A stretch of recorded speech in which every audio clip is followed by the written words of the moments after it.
All right, I'm just checking to make sure everything works. Doughboy, let me show you what's going on here, bud.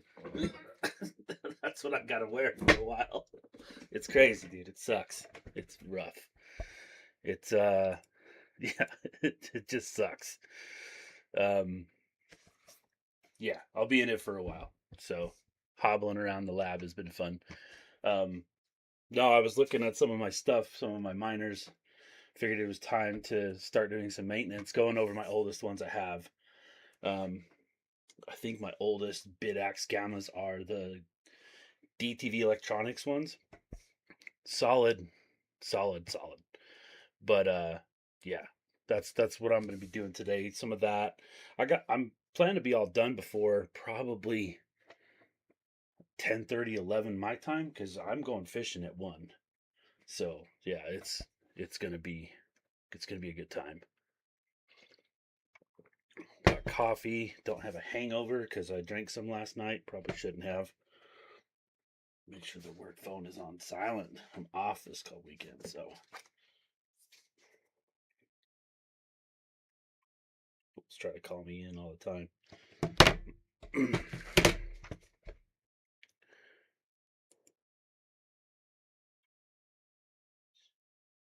Let's make sure everything is working before we get fully started.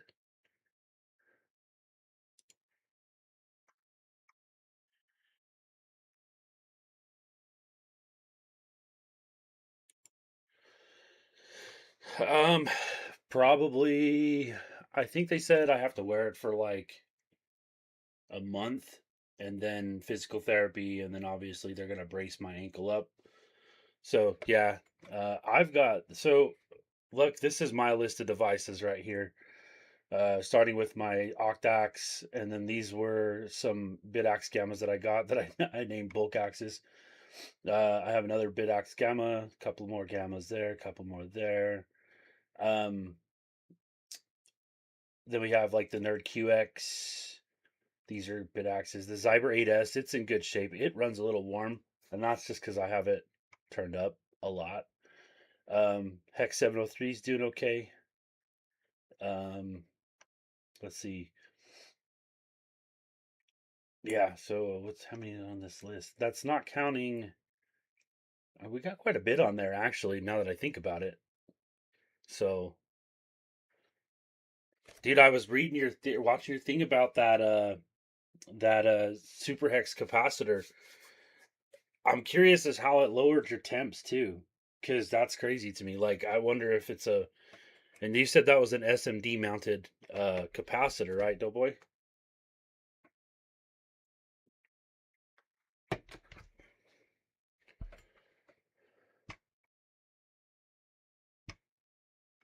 Let's see. Let's go over to this one right here.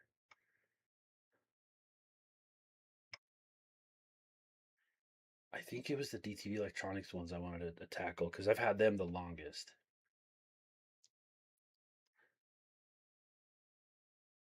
I almost wonder. So I fixed my Solo Satoshi copper heatsink setup by baking it, and I'm actually gonna bake the Duo 650 too, because I think there's something funky going on with like maybe something's not on there all the way, and so I'm thinking about that. What's up, man? Hey, what's Vlad Derico? What's going on, man? Welcome to the stream. I'm just getting started. I haven't really started maintenance yet. Mostly just testing like my video quality and volume and stuff like that. If it needs to be turned down, just let me know. And then I have my camera set up on my bench over here. I'm going to switch to that just to show you what it's going to look like. That way I know everything's working right.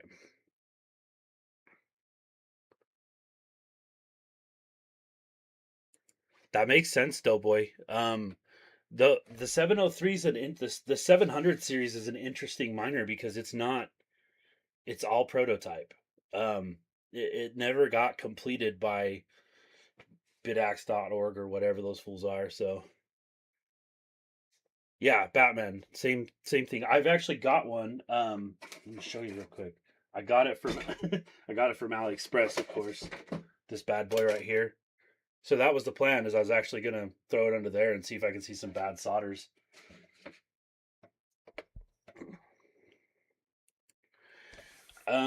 So the last thing I baked was a graphics card and it worked, but I think I just heated it up to like 125C. So let me switch cameras real quick, guys. I'm just testing out cameras right now before we go full blown here. So this display capture, I'm going to deactivate. We're going to go to this scene and I'm going to activate this one. Yeah, so it does work. Good, good, good. Trying to make sure these all work here before I get too crazy. Been looking at, I'm going to have to get a capture card, I think, to set up into these, but to set up this setup so I can run them both at the same time. I'd really like to run them both at the same time. I think it'd be informative. So, yeah, Doughboy, I bought that one. I bought that one. I swear it was probably like $20 on AliExpress, and it's been pretty good. I've used it for some ESP stuff. My eyes aren't the greatest. I wear pretty thick glasses, so it's pretty bad. You could show you right here. I wear pretty thick glasses. When I was a kid, I had a flare go off in my face. Just being a stupid kid playing with a road flare, and it went off in my face and screwed up my eyes pretty bad.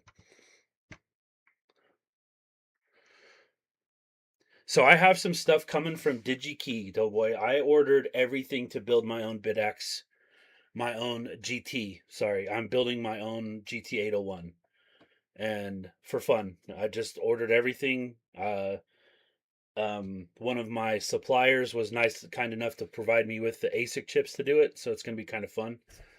So let me go back to the chat camera real quick. So I'm going to deactivate that one. We'll come back to this one and activate that one. There we go. So yeah, I ordered everything to build a GT801 off of DigiKey, and PCB Ways building the board, and I did a red board just because that's like my favorite color. It'll be cool. It'll be an experiment for sure. I ordered some stuff to do it. It, it it's expensive. Yeah, Batman for sure, dude. For sure.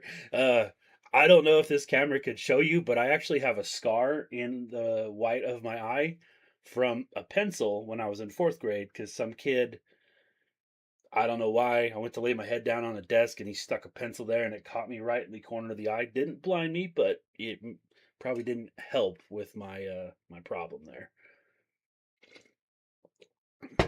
So yeah, the goal here today was to go over my three oldest miners, which is the DTV ones, and repaste them for the first time. I've never opened them up. They've been working since day one, no problems whatsoever.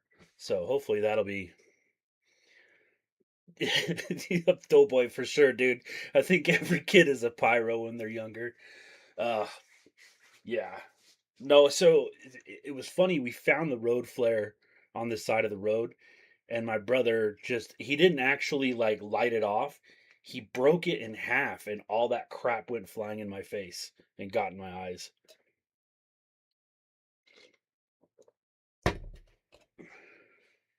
Hey, thanks, dude. I appreciate you doing that. Like I said, I'm just here to.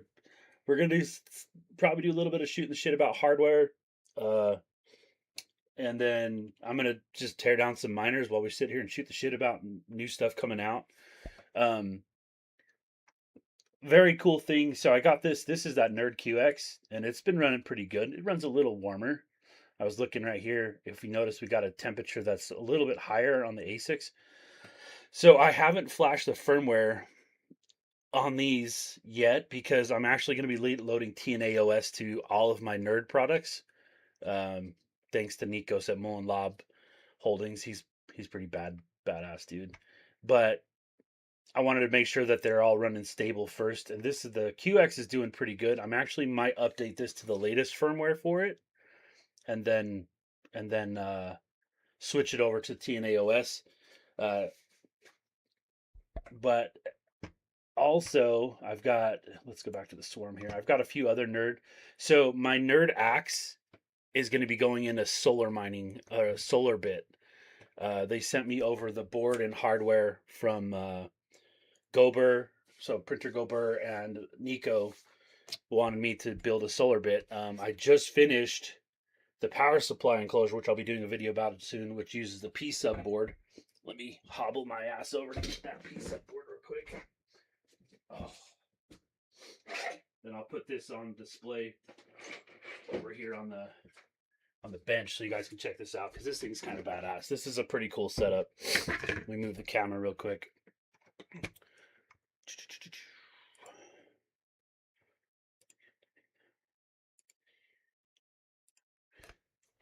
So the PSUBB is essentially going to be this power supply.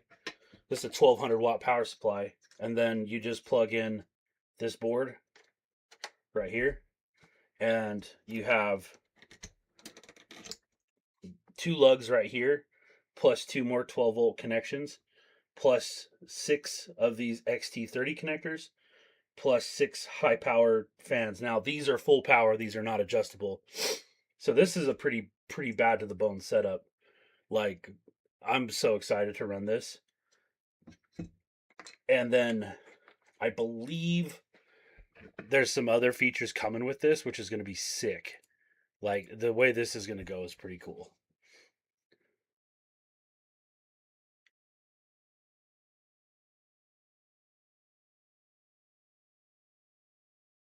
Oh, Batman, dude, I'm I'm accident prone, dude. 100% accident prone. I've got, let's see.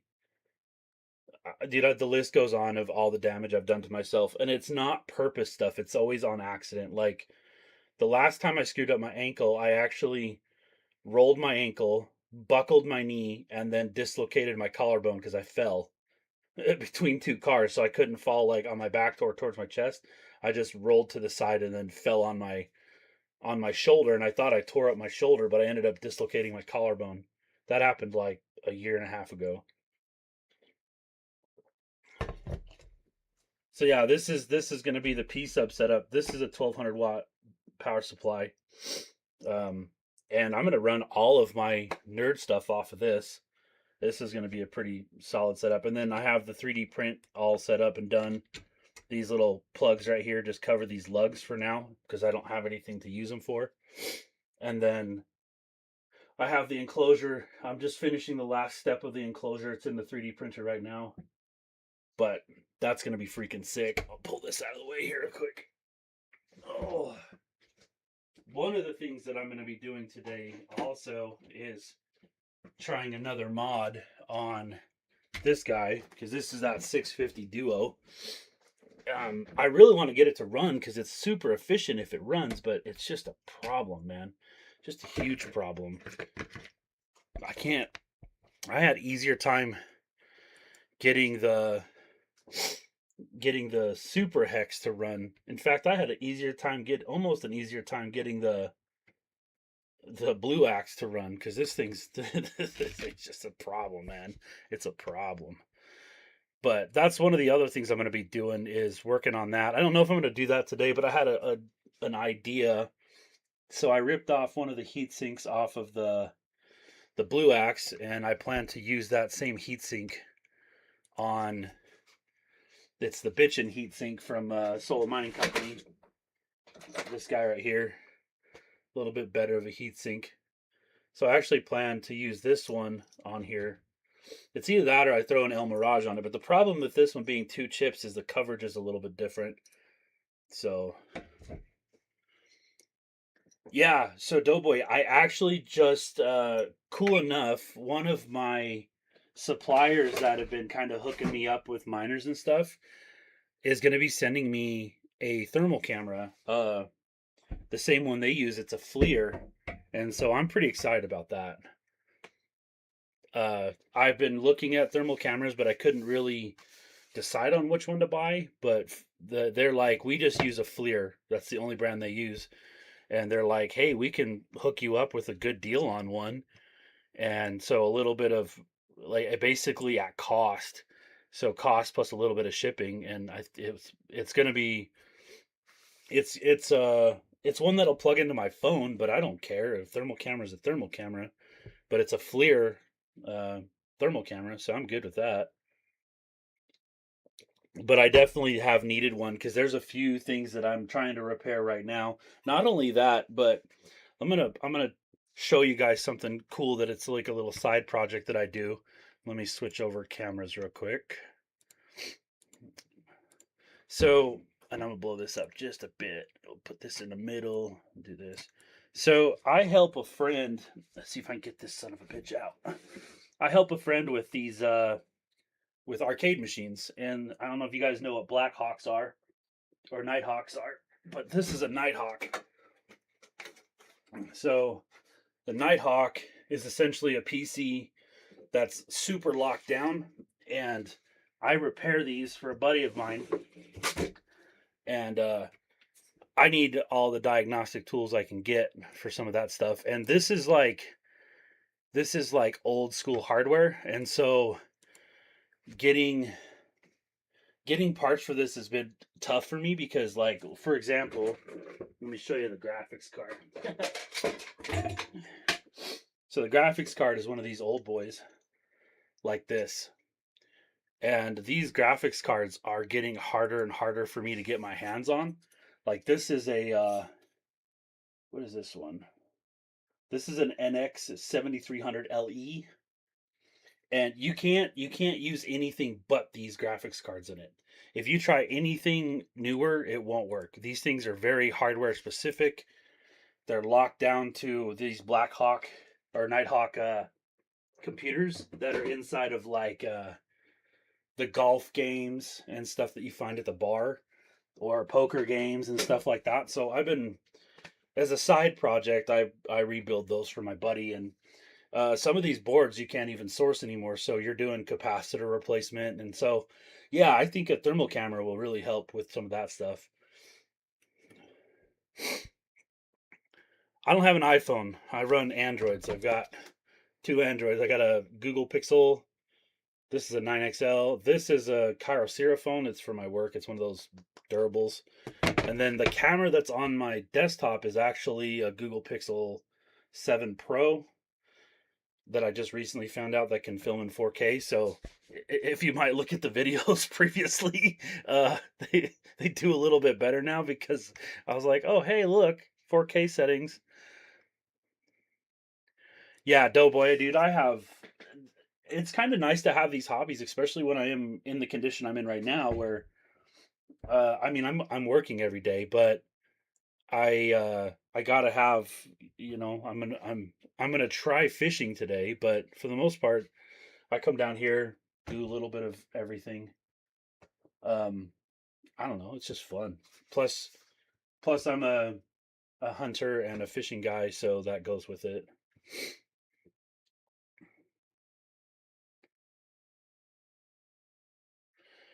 Yeah, Batman, these things are crazy, dude. There's this my friend has uh he's probably got 400 cabinet arcade games. He actually got me, and I'll have to take a picture of it sometime. It's in my storage unit right now. He got me an original Street Fighter 2 turbo cabinet with original artwork on it. And that was payment for fixing some of these. He has no interest in those types of games, like the fighting games or anything. He's more interested in like old school pinball, Galaga. We just fixed an elevator action arcade, put a new screen in it and everything. And these are old tube TVs. Like you can buy the tubes and stuff, but you can't replace the glass. So you got to be really cool with them. And these Nighthawks are crazy. They're crazy expensive too. And God forbid you have to unlock it. Like if you don't have the key that comes with it, the little USB key, that USB key to get these things running, it's like probably $400 or $500 just for that. Yeah, yeah. Yeah, dude.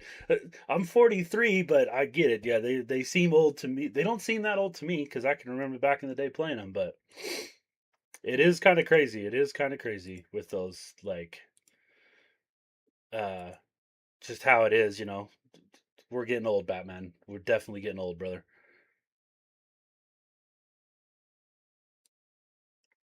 At some point, I'm going to. Yes, the security dongles, dude. Doughboy. I have a basement that hasn't been finished. It's 2 rooms, and it doesn't actually class in like the house listing for 2 bedrooms. So I just utilize the space for all of my shit. I mean, I have my guns and my hunting stuff, and then I have all of my electronic stuff and my miners and uh, computer stuff, and then I have a spot where I work on all this stuff. You know, so dude, doughboy facts, dude. I'm 43 and feel like I'm 80 sometimes because of how stupid I can get. Let's looks like we're um, so a guy I was hoping he'd join. He was really curious about how I powered all of those bit discs, and so I was gonna show him, but I don't know if he's popped in yet or not. He was questioning. He was like, "How did you get all those Type C's to run on a power supply?" And I'm like, "Oh, dude, it's easy. I'll show you." I did make a video about it, but it's an older one. But that setup has been retired for now.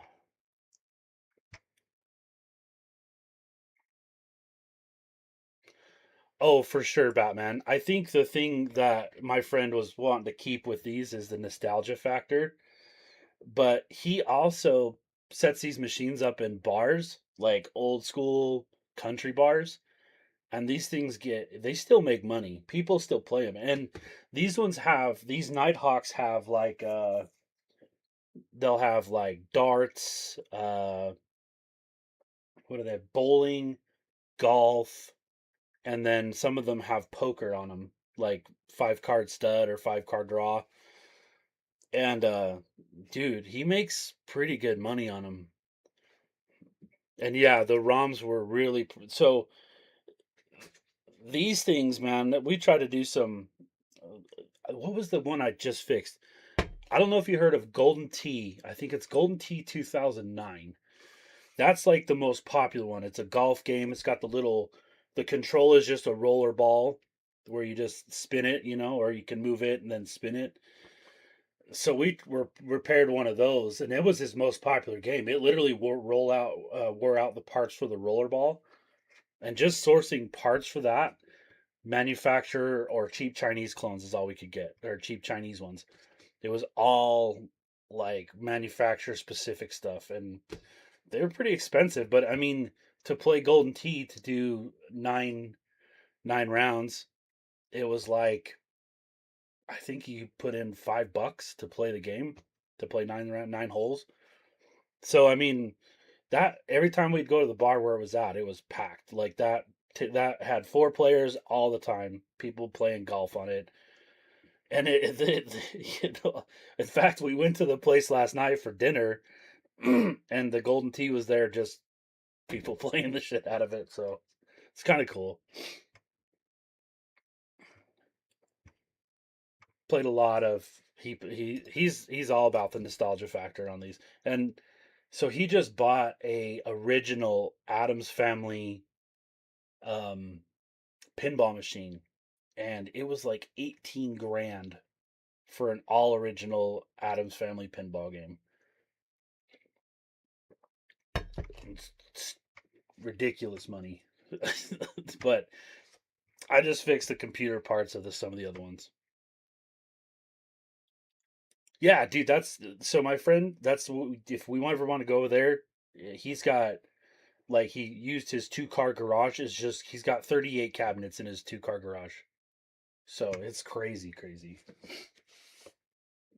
I'm even gonna go grab one of the DTV Electronics I'm gonna grab this one first and pop that. This one's been running a little bit warmer. Let's grab that one real quick. Oh, it hobbled my ass over there. Oh.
That bad boy is getting dusty.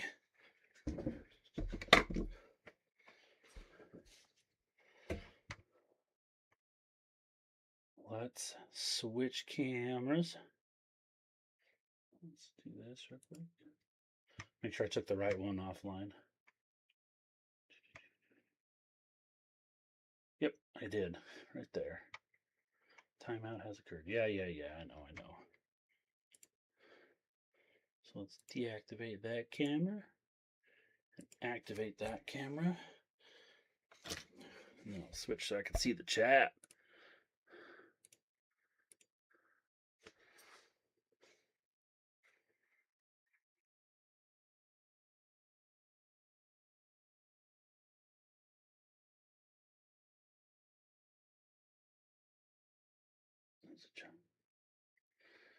Yeah, the nostalgia factor, dude. I'm telling you, that's my friend's like biggest thing is nostalgia factor. He is all about how they run. Like if they're anything like the original, that's his thing. You know what I mean? He's pretty big about the nostalgia factor, and I built him. In fact, he gave it back to me.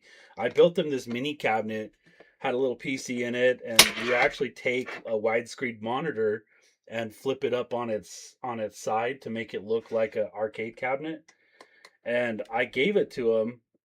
I gave this to him like years ago, and that SOB freaking gave it back to me and told me to give it to the kids because he's like, I don't mean to be offensive, but he's like, it's just not my thing. And I was like, no, I get it, dude, I get it. So yeah, the whole thing is dusty. I'm gonna mute the mic for a second because this thing is awesome. By the way, if you guys don't have one of these for like cleaning electronics, you should. It's super loud though, so I'm gonna mute the mic for just a second so it doesn't blast your ears.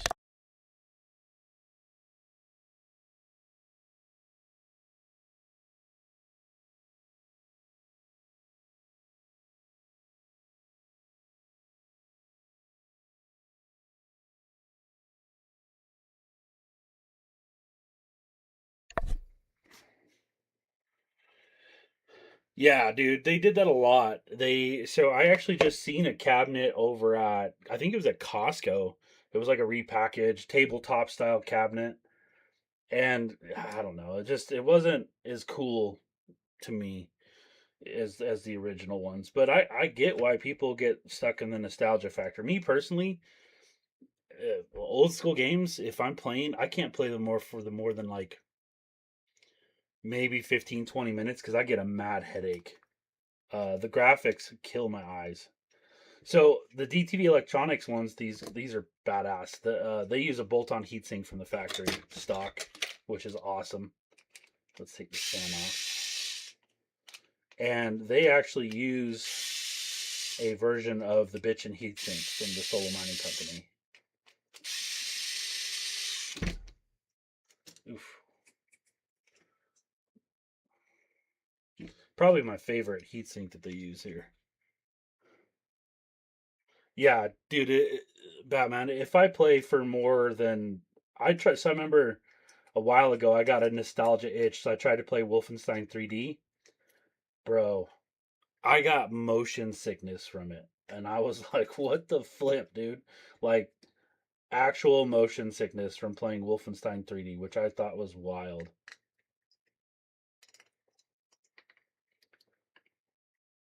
It was kind of crazy that I actually got motion sickness from it. Hey, not too bad, not too bad. Looks pretty good. It's definitely time. There's definitely time. Little washers, don't want to lose those. So I'll probably put a new heatsink in here because that's I found out that those help, and then I'd probably take this one off the inductor because that's pretty not doing much. This one does great, but that inductor one doesn't do shit.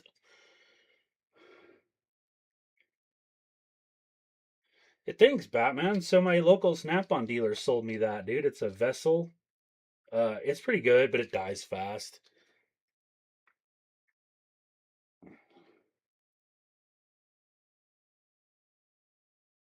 Really, Val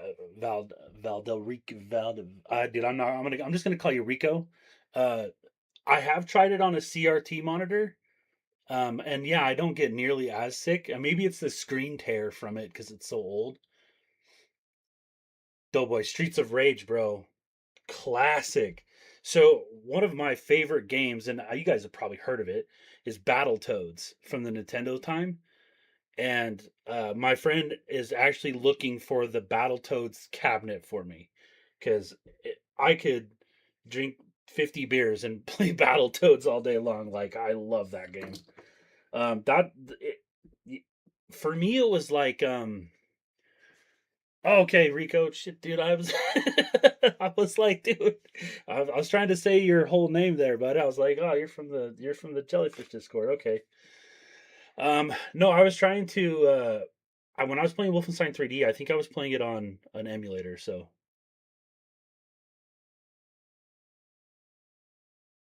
oh yeah, let me check it out, dude. I'm always up for checking out stuff like that. You posted it in the mining thing? Mining. Let's pop it open. See if it works. Maybe. AliExpress.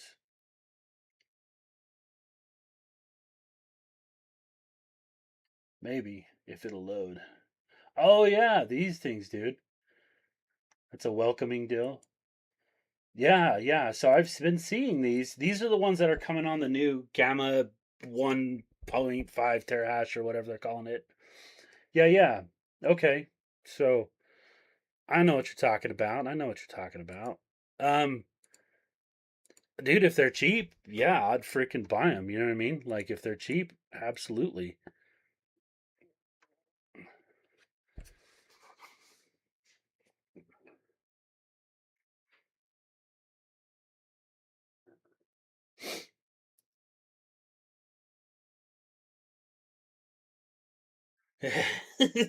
Our Snap-on guys stopped coming around, dude, because I don't know, like some of the Snap-on dealers are kind of, I mean, they're regular guys like anybody else, but ours started having some marital issues, and then we haven't seen him for God, it's probably been well right after I bought this because I got this for like $86 from him, and then I hadn't I haven't seen him since. He just kind of vanished on me. Let's see if I can find cleaning pads. Maybe. There they are. Yeah, you know, there's a company out there called Vivor, and Vivor has been taking at least the mechanic world by storm, dude, with some of their stuff because it's actually really good. Um, I just bought a Vivor oil drain tank, and it's really good. Yeah, so Doughboy, they'll work on all the gammas, but the thing with the Gamma Duo is the one I'm really trying to get under control. Is it's two chips, so it won't work on there. And I did buy a 52 Pi low profile plus, and it's okay. I don't know if the 52 Pi will work on it either. I was thinking about doing a video about that because I think people like I try to do the mods on the cheap, man, like as cheap as I possibly can. But going the route of the 52 Pi cooler, and maybe I'll snag a couple of these off of AliExpress and try them. But the problem with the 52 Pi cooler is it's it's like uh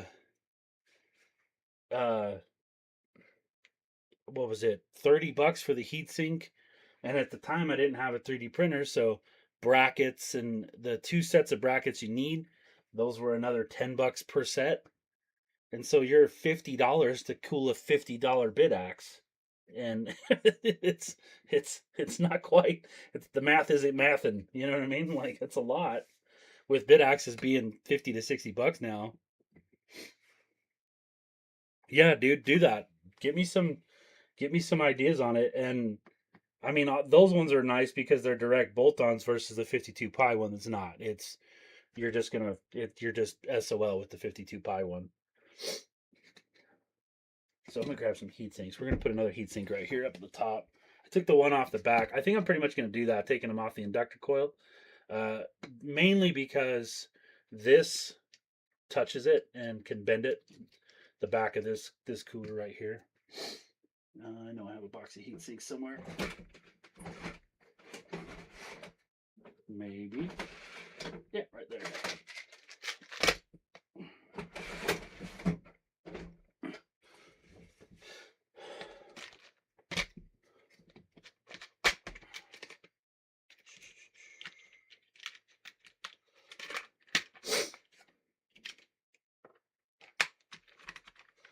I pretty much all stopped buying copper heat sinks. The problem with the copper heat sinks, it's not necessarily a problem, but the fins are thicker on them, and so they don't dissipate the heat as fast as these thinner finned aluminum heat sinks do. And so that's kind of why I went to running these instead. And let's get a little bit of alcohol up there at the base so we can make sure the dust is gone from up there.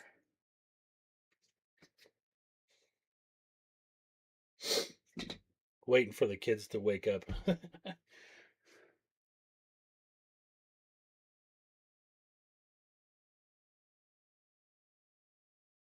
The jankiest thing I ever do is I just take the anodizing off the heatsink. Just pop this off right here, and I just take a little uh, buffer wheel, and I just take it all off, and then I polish it.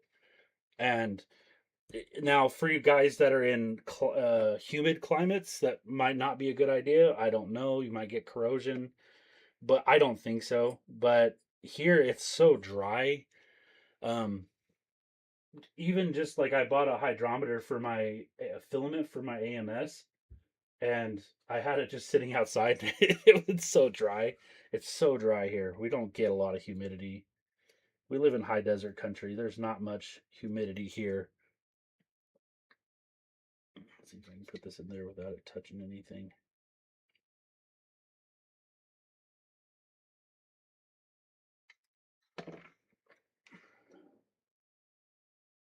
Yeah.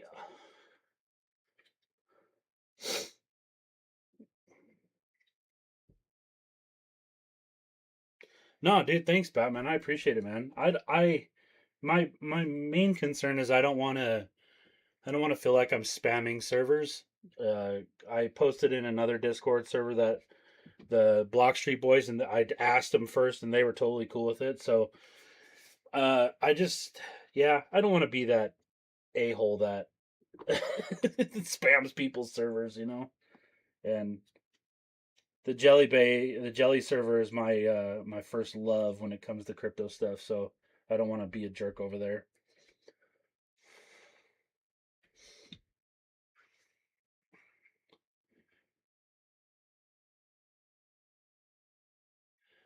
So the thermal right one, you'll have to desolder the front fan connector and mount it backwards. And when you do that, you need to be very careful on the pin orientation. Otherwise, you can screw up the fan controller.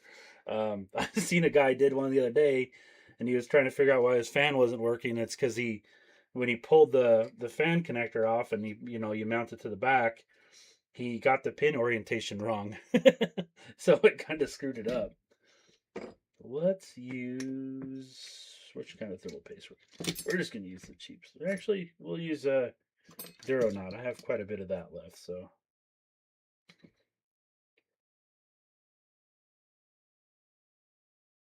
Being left-handed sucks sometimes.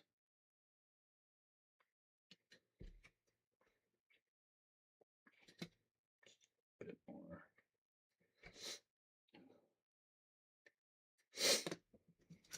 Clean this shit up.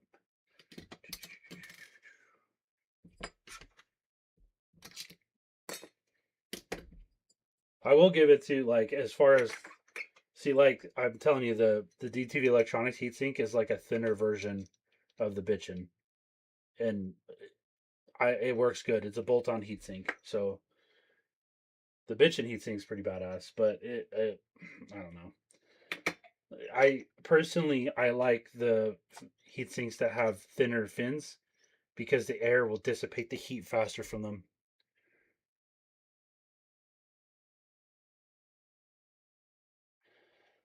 Bro, this might be a bit of a hot take, and I appreciate all of the content creators. Um,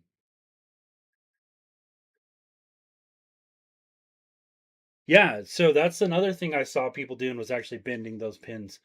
Um, but to your statement, Doughboy, I love Voscoin and Panda and even the hobbyist and guys like that. They're the ones that paved the way for in the crypto space as far as that goes. Brandon Coin, I love Brandon. He's such a good dude.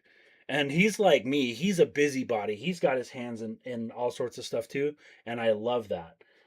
The thing that I have a trouble with is, and I'm not trying to be like controversial or anything like that, but and this not just from me. This was from one of my vendors too that I talked to, and what they were worried about when they sent me miners was, oh, you're just gonna set it up, make a video about it, and then unplug it and then sell it. And I was like, no, I'm going to hook it up and I'm going to run it until I can't, until it's not a good idea anymore. And I think that's kind of what it's one of the things that bothers me a little bit is when you're testing stuff for someone, a 1 day test of just turning it on and leaving it on isn't the greatest test. You need to at least a month, in my opinion, and that's why I don't. When I do my reviews, I get the miner up and running. I test it. I set it up. I unbox it. I want to do all the steps, and then I just let it run for a month. Unless it's one like the Blue Axe where I was scared to leave it running for a month because it was going to catch on fire.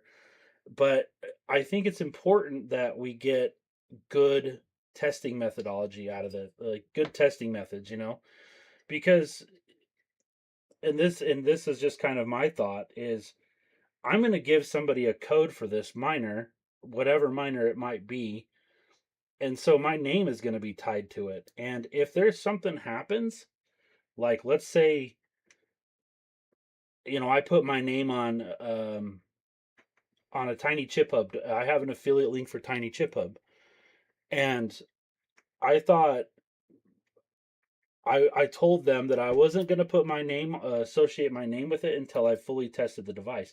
And that was the very first one, big miner I ever got was the Zyber 8. And Tiny Chip Hub was totally understanding about that. They were like, no, we want you to test it and give us your honest feedback. And so I was like, oh, okay. Like, I thought maybe they were just like, oh, just tell us what you think and do an ad for us, you know?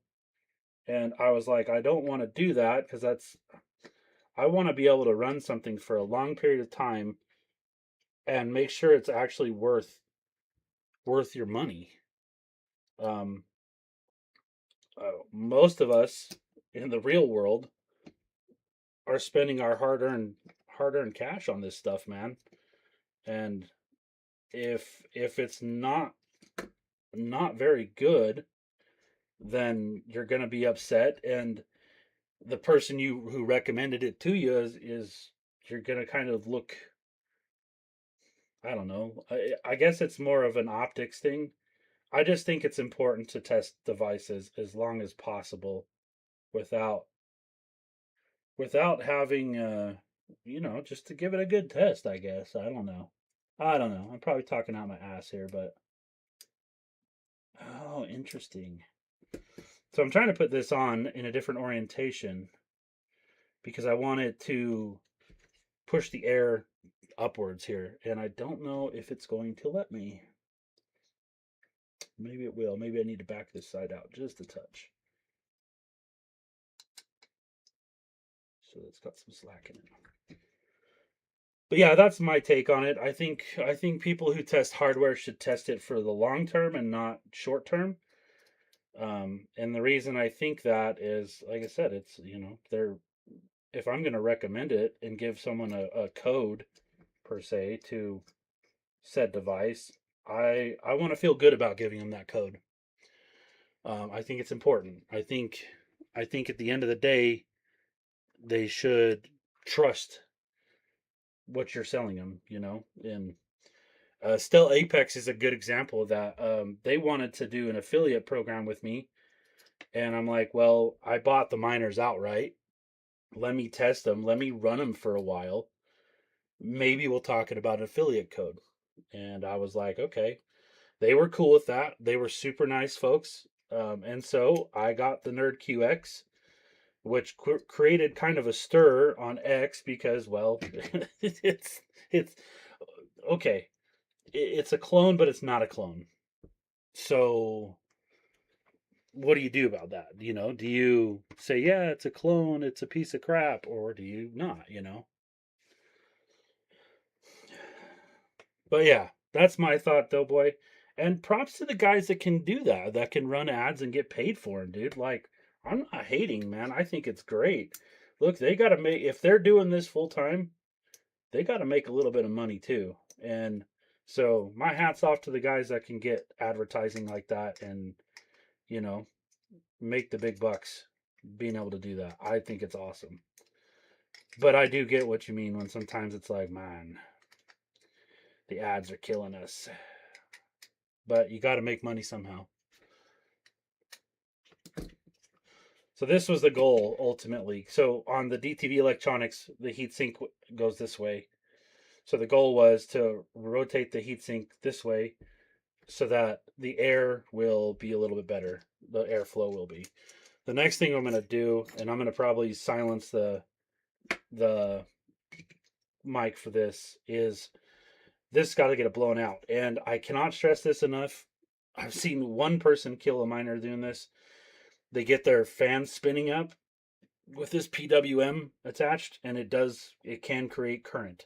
So hold the fan. Don't let it spin. I'm going to mute the mic real quick so I can blow this out.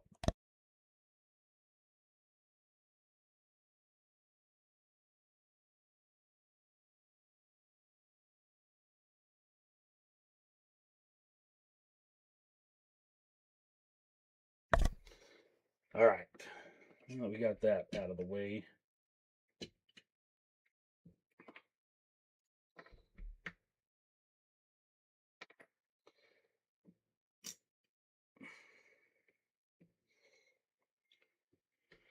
Exactly, dude. Oh, Panda, Red Panda. I love Red Panda. He's such a cool dude. Every time I see him kick on the fans on a graphics card, I cringe. I'm like, no, stop it. Don't do it. Don't be tempted to do it. It's a terrible idea. Quit spinning the fans up on a graphics card. Those things cost money. Oh, it makes me hurt a little bit.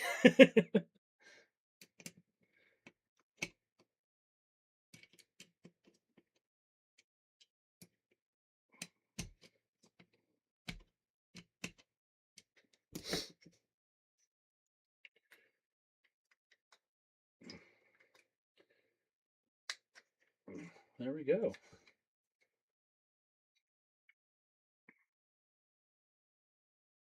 I took that one off. I don't think this one does much. It did help a little bit, but I think what'll help more will be the air coming out and going over those heat sinks right there. Make sure we got that on right. This was the very first bit track rack I bought too.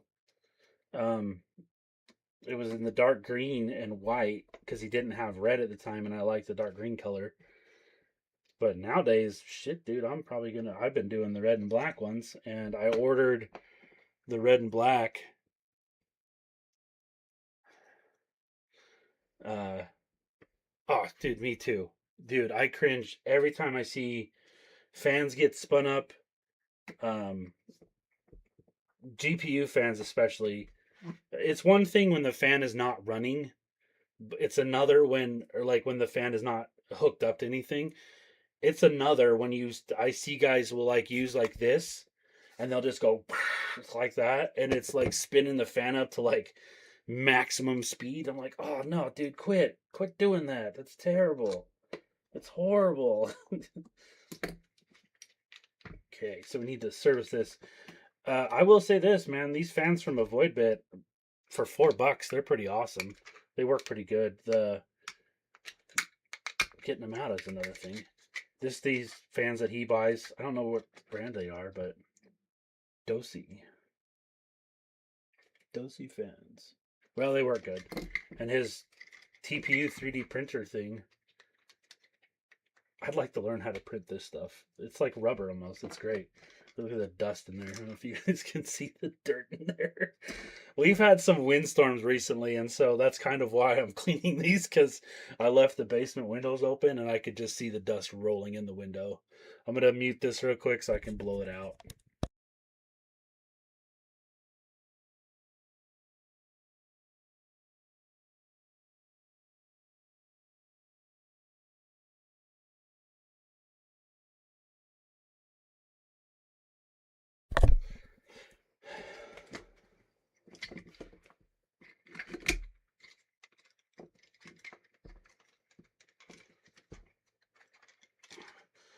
Yeah, honestly, I sourced all of my splitters and stuff from Avoidbit now. I don't even buy them from the price that he sells these splitters and stuff for. I mean, they're dirt cheap, dude.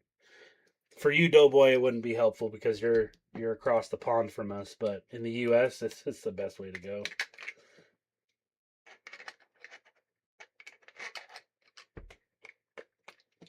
Of course, I put this in there upside down too. See, I'm a real person. I do fuck things up. Take it out.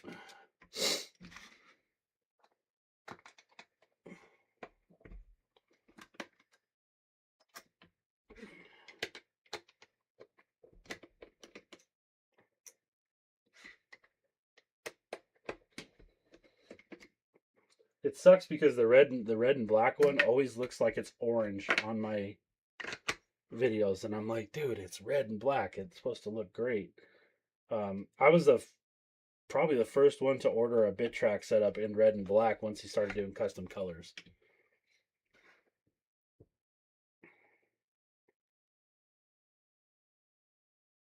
Yeah, did the same problem. So like in the mining room, there's no like circulating air. So I mean there is now sorta because I installed these $20 fans on the wall to blow all the hot air from behind the miners out. But I live where they're farming, like 2 miles down the road. They're planting sugar beets and potatoes and beans and barley and wheat. And so man, they're stirring up the dirt all the time, and so that's why I was like, oh, I better take care of these miners because these things are getting dusty. I could see the dust level on them, and I was like, yeah, oh man, it's time. Yeah, so that's better. Okay, I'm gonna go throw this one back in the room and grab the copper one. Oh, hop along.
Oh,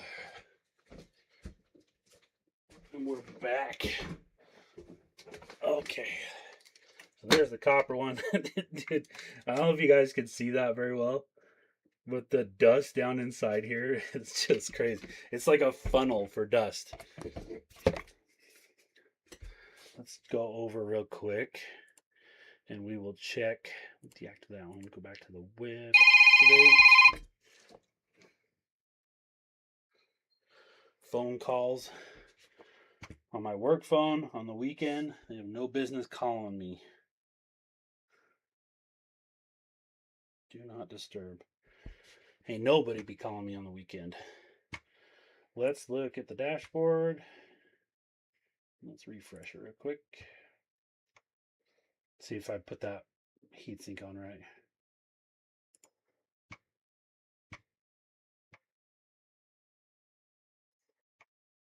Yeah. All right, we're good there. We're gonna make sure that temperature is good. And it looks like we actually did do a little bit better on that thermals right there because of that repositioning that fan. I think that's such a great idea. It's such a simple thing to help with it. Is just repositioning the fan a little better. Doughboy, you're yeah, you're getting hit with that rock dust, dude. That's another animal. Okay. So I just pulled the copper one off of line. Yeah, this one right here. So this is like the first videos ever made. I don't know if you guys have ever gone, like if you ever went back on my, do you ever go back? I don't know. You might not, some of you might not be creators, but you go back on your other videos and you're like, oh, these are kind of cringe. I don't know why I'm watching this. It's terrible. And you see the dust on that thing, like the dust ring around the fan. I will say this, 6 months of running, since I started mining, I bought these in December last year. Great miners. I may not like the guys that are tied to this company, but they did a good job in building Bitaxes, and they don't use the pink or blue paste, which pink or blue paste comes in a giant tube. So see, that's what I want to change this right here. Swap it. As soon as you do that, it's just gonna move the air over the top of these, over this here. So, yep. Let me switch cams. Thanks, sir. Let's go look at the heatsink now. Let's deactivate backdrop, not the backdrop, the other scene. Activate. All right. So here's the goal. With all the heat sinks on these Bitaxe Gammas, take the heatsink off, rotate it this way, the fin's blowing upward. They will push the air around up here and make it a lot better. And then we're going to clean this out. If you can see all the dust there, the dust ring. Yeah. Could have been worse. Could have been worse. I seen Bites Forge is another guy I follow on here. He's good, dude. We've chatted through the comments a few times, and he showed me one of his miners. Dude, that thing looked rough. Looked like it had been like a computer that had been, running for like 10 years, and just the dust balls that were on it were wild. So, again, I think we'll take this heatsink off. It's really not doing anything. That one's really glued on there. Yeah, we'll take that one off. There's no point in putting that one on there, really. And then we're going to put another one up here if I can find my copper heat sinks.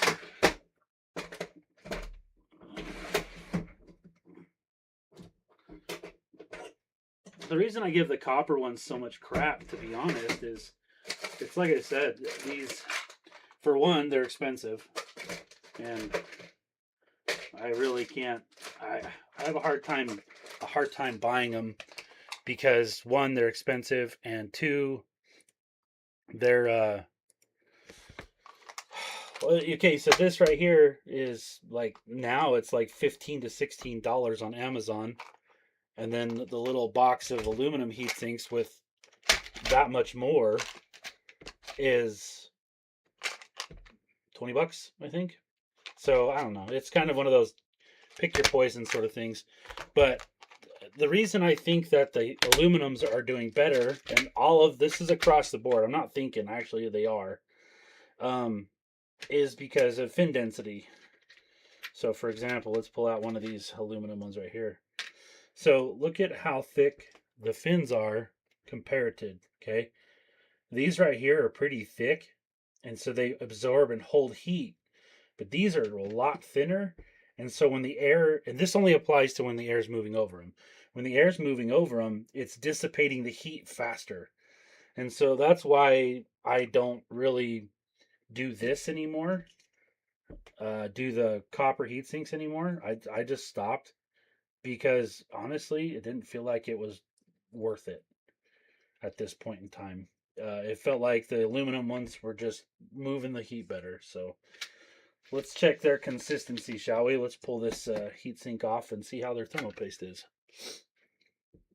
First one was good. They didn't use the pink and blue stuff, so that's a bonus. Let's move this shit out of the way.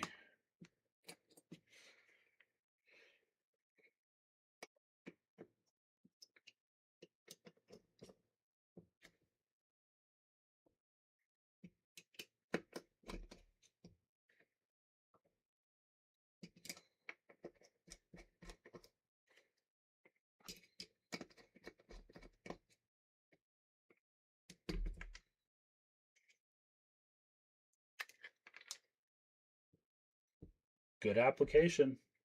Still got paste on it. It's a little dry now. Good application.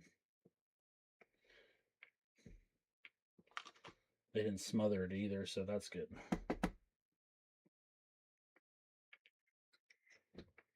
All right, I'm gonna mute the mic for just a second so you guys don't hear this going off. It's loud as hell.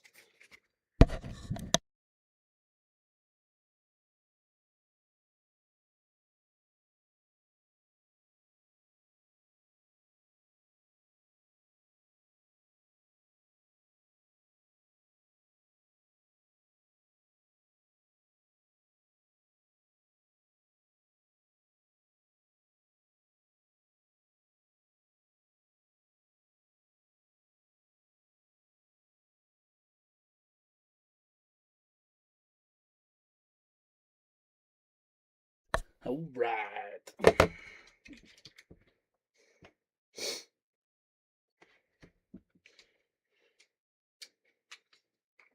He looks pretty good. I'm not getting any fan noises yet. I did have some bit disc fans die, which kind of sucked. There was those glowing blue ones. It's kind of funny. It looked cool, but yeah, when the fans die, they die. Some of these fans are actually serviceable, and a lot of people don't know that. If you can pull this sticker off cleanly and you can actually see the drive, the shaft that goes from the fan into the motor, you can actually apply a little bit of sewing machine oil or like 3-in-1, like almost like a gun oil, into there, and it will like basically lube the bearings back up.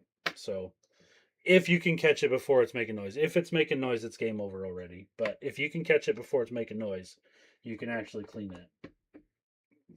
Or lubricate it, I mean. Well, that stuff is dry. Woof. Holy crap, that's dry. Well, that explains why they were starting to get warmer on the ASIC temps. Dried out thermal paste. This is the original application. I never changed these. I just bought them, set them up.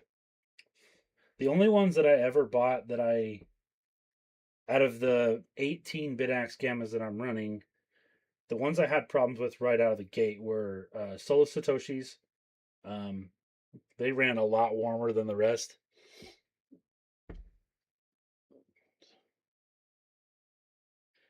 Techman, bro, with the Noctuas. Dude, you're killing me, brother. I have one Noctua fan in my entire setup, dude. And I don't even use it yet. It came from Ryan Bloss at Carpoo's Mining. He had a giveaway, and I got a Nerd QX stand, and it has a Noctua on it. And every time I look at this Noctua, I just think like, I don't know, the color, bro. It kills me. I can't with the color. I do have some black PPC fans. I don't mind. Dual pool on my my Nerd Octax. Yeah. Hey, Ground Pound, what's up, dude? So my Nerd Octax is running dual pool, but everything else, no. Hey, thanks for watching, bud. I appreciate you coming over. Dude, you were throwing sats out like crazy yesterday.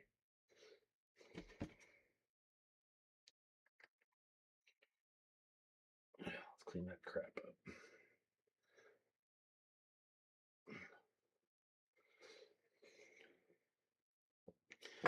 up. But to tell you, Tech Man, so I don't mind running dual pool on my Octax because 6 terahash between the two. That one's okay for me. But like on my Nerd QX plus plus, uh, or my Revision 6, I don't really know what to if I should split the hash rate up. Ground Pound, I am servicing some of my first bit axes I ever bought, man, and then shooting some shit about some mining stuff, questions, comments, random injuries. We're just talking about it all.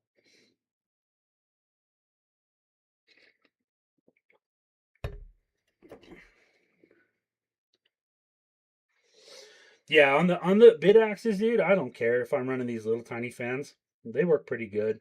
But definitely bigger fans. So that was one of the things I was gonna bring up too about that Nerd QX. The new Nerd QX, the 8.1 terahash model that I got. For Stell Apex to make the price a little bit cheaper, that's where they skimped out at. They skimped out the El Mirage cooler, which isn't there obviously because that's IX Tech's. But the fans, they're not the full size, the full thickness fans. They're the half thickness ones, like the thin, low profile ones. And so one of the things I wanted to do is, and this sounds horrible, is buy the upgraded fans for it and the El Mirage cooler from IX Tech and put it on and see if it runs a little bit better. Yeah, ground pound. So I think this is important, dude. I think I know that when I was looking for videos and stuff for when I first started, that there was some good information out there, but again, no one really explained the long term. There's maintenance videos and stuff like that, but I never saw anything long term. So I wanted to. This is 6 months. This is the 6 month cleanup on this guy. So we are going to put an aluminum heatsink on it with the copper because at this point I don't care. I just want it to run as good as possible. So we're going to add one right there if there's enough room for it. I don't feel like trying to force the copper heatsink off the front of the board. It probably would come off if I just hit it with some heat, but well, we're just going to do this.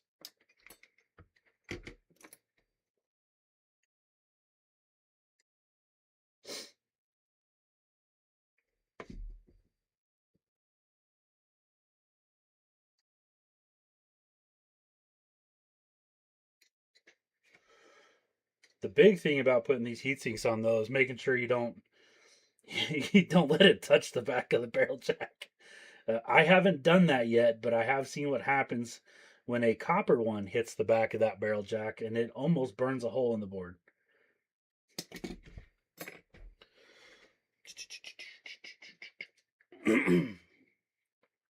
You can put O'Shea's on your Bitaxe. It's an incremental. You can do 50-50 or 90-10. Yeah. Yeah. So right now, dual pool um, isn't really too interesting to me. To be honest, I've been very profitable by mining alts and convert lazy mining them right into Bitcoin. Um, this week I made $97 worth of Bitcoin doing that.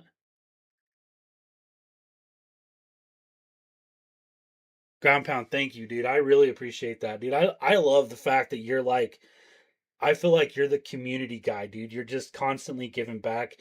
Like it's so cool. Like I think it's I think it's we need more people like you, dude, who are just here to help, man, and direct people where they need to go for what they're looking for, and being great at giving advice about you know currency in itself, man. And yeah, I think for me right now, solo blocking it on altcoins and then just immediately dumping them into Bitcoin, that's been the win for me.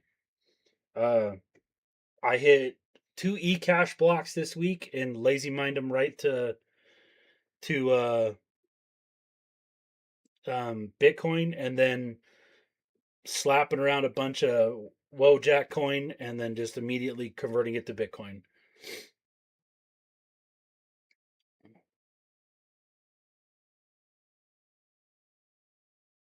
Yeah, dude. No, I agree. I'm if anybody's late to the game, dude, it's me. I've been mining since December, and I'm new to this still, but I think it's important that we get good info. And so I pride myself in trying to provide the most the best information I can provide. So yeah, Techman Mining Dutch, dude. That's just where I'm at right now. I do have some solo stuff on um on the Jellyfish Bitcoin solo, and but other than that, it's just Mining Dutch. Uh, Doughboy, I did Cryptex, but dude, my ISP hates Cryptex. Um, I had to do like change my I had to change the Cloudflare to get on there, and I would still need to every like it just my connections to it is really weird, and I did Quai on there, but I don't know.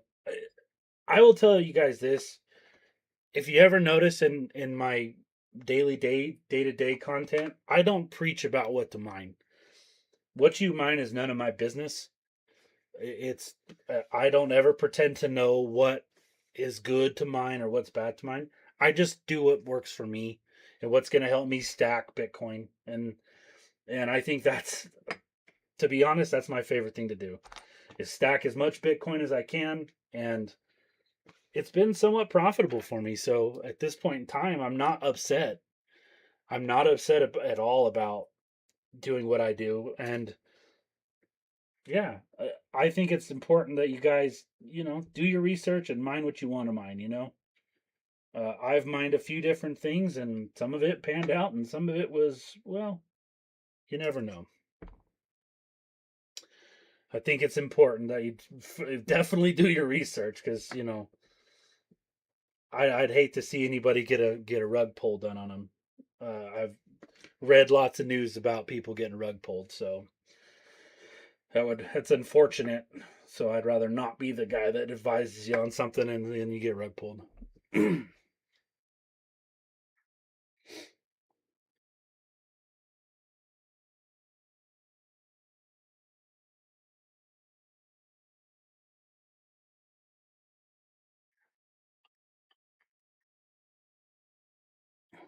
Nice, dude. Uh, I think the 801 is the new standard, in my opinion. Um, they tried to do it with the Duo, and I don't think the Duo's there. Um, I think the 801 is where it's at. I really like the 801s. I have two of them now, and I think they are phenomenal miners. They're still low power, still um, under 50 watts. If you haven't overclocked them yet, they stay relatively cool as long as the thermal paste application is good. I have one that's overclocked to 2.5, just a very light overclock, and it's doing great. It's no problems whatsoever there. So I really think that the 801 is like the new standard, basically, in my opinion.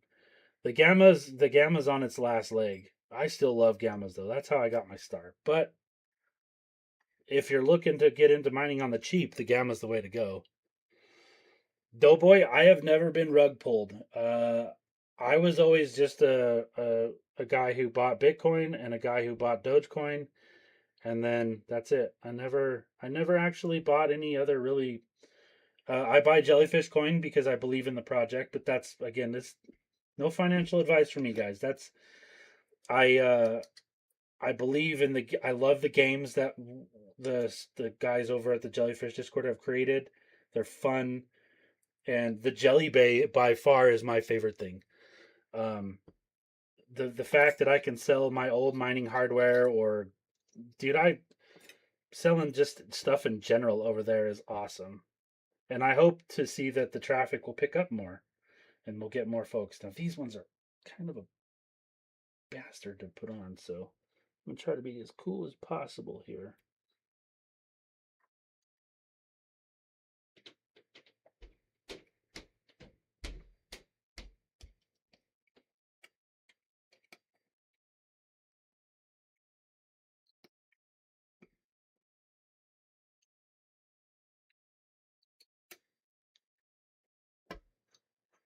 Did we get it? Wow, we got it in the first try. Yeah, dude. I am interested in those dual algorithm miners as well. I think that is very cool. When JD was talking about those on that stream for Block Street Boys, I think that's neat. I think it's a way to just kind of pull it all together, man. Um, I think it's interesting. Those sound really cool to me, to be honest. So I'm patiently awaiting, like you are, or impatiently awaiting, whatever works, right?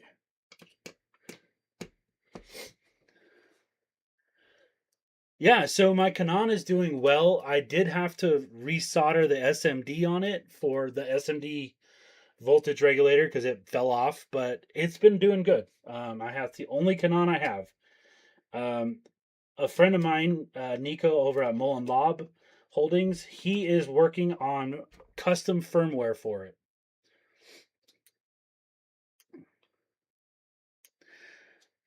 My normal VR temps are generally under 50C. I do have a VREX kit, dude, that I need to put on, and maybe I'll use it on a Solo Satoshi one because those seem to run hotter.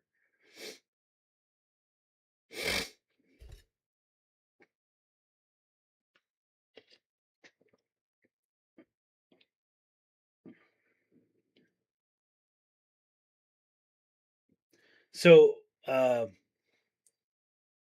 Folet or Filet, I'll show you something here in just a second about what I'm going to do for power delivery because I'm tired of Meanwells.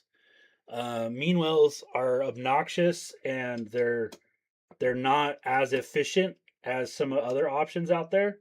And so I actually have a really cool power setup that I'm going to be using for my larger miners. In fact, I'll show you that right now. Oh, dude, I got to redo that. That's okay. We'll leave it like that for now. So I showed the guys at the first of the stream, if you can hear me over here. So this is a new product from Nico and Printer Go Burr and Crypto Machine Shop. This is called a PSUBB, and basically allows you to use these. This is 12 volt only. This is the XT60 connector. It has two more for if you want to do 12 volt barrel jacks, 6 fan headers, and it plugs into a 1200 watt power supply. This is awesome. This is what I'm going to do. So this is a HP power supply. These are 40 bucks. Okay? 40 bucks and maybe 75 if you buy a brand new one. But you just hook that like that. And you've got a full breakout board built for the small miners and stuff. I will be doing a video about this, but I think this is a fantastic option. Plus, this is smaller than a Meanwell. So this is a 1200 watt, and I have a let me find. I know I've got a Meanwell laying around here. Oh, yeah, I got a 300 watt Meanwell right here. So this, for some perspective here, 1200 watts, 300 watts. These are high rated, like 80 plus 80 platinum, and these are I think 80 gold. But I've had a lot of voltage dips with my 300s and the 600, and when it does it on my Zyber 8S, it screws up my overclocks.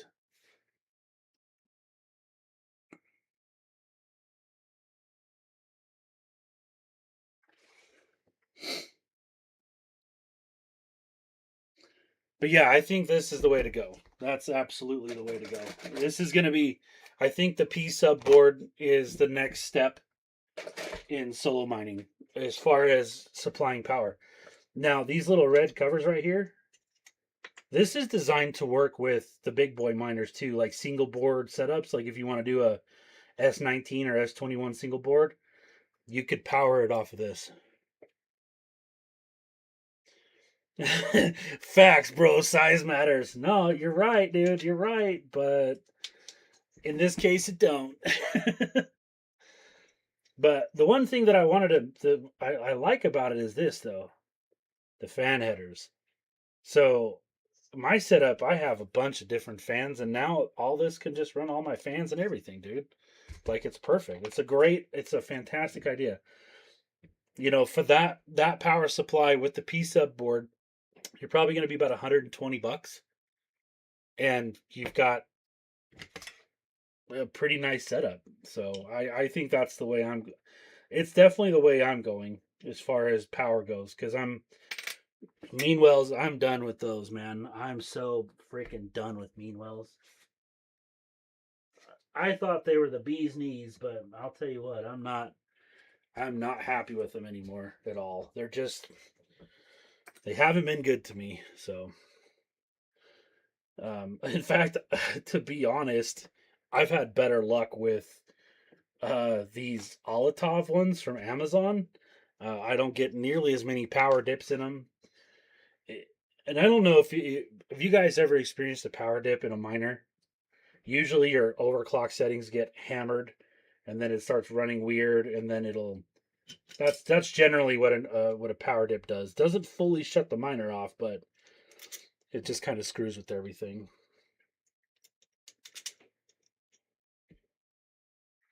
Maybe that's what we'll do though, Tech Man. Is I got one of those. I got two of those V-Reg coolers. Maybe we'll set it up on that that duo at some point.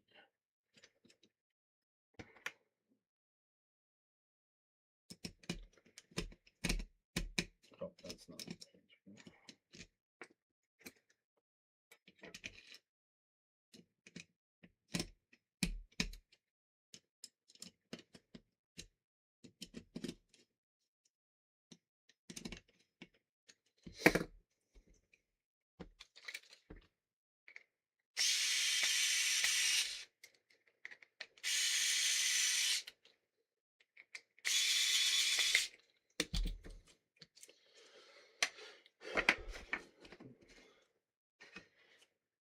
I'll make sure we do this right this time. I don't want to take it apart again. Oh, some exciting news too, guys. Avoidbit hooked me up with an affiliate link. So if you're looking at some of this BitTrack stuff, he makes BitTrack mounts for. He has like these are DIN rails, so they mount into server cases too, and he has like the 1U server mounts. So if you want to mount all your hardware into a 1U server case, he can. He's got the mounts and the DIN rails and everything. You can just buy it all up and mount it into a 1U server. So I've been really thinking about mounting some of my other stuff, some of my oddball stuff, like the not necessarily the Gammas, but like the Nerd. Um, I have two Nerd axes, like the original Nerd Axe Gamma style one, and I've been thinking about putting those in there, and then like a hammer miner, and just some other stuff to put these into just into like a 1U server, nice and clean looking, kind of clean up the shelf. There's 4 sets; they work great, but I need a fourth. Yeah, they do. I've heard great things about it. I just, I got them, and then at the time, I kind of got overwhelmed with some hardware that I'd received because I scrapped some cars and just got a bunch of. Well, I got a pretty decent amount of cash from them, so I started ordering stuff, and then I kind of like backburnered them. But hey, Ground Pound, you too, man.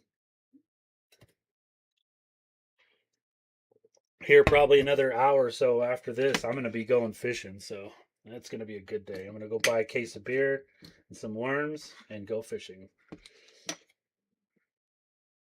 Yeah, I think we're good on that one. Put it back together. I do like this setup because look at this, how this thing's set up to cool it. You just two fans in there. You got this fan right here, and it blows right back. So with that V-Reg cooler, it would blow real nicely onto the back of that V-Reg cooler. In fact, let's see if I can spot where I set that V-Reg cooler, because I'm sure it's sitting over here in the box.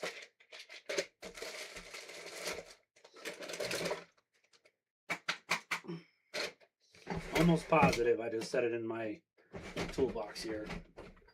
I have a little toolbox set up next to my bench. It's probably here somewhere. I still have that tech cooler.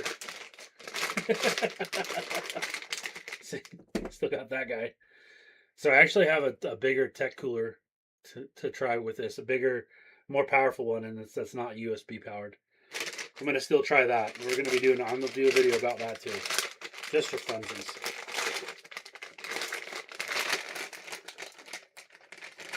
I will say this: I get a lot of suggestions on that I should just blow up a miner sometime.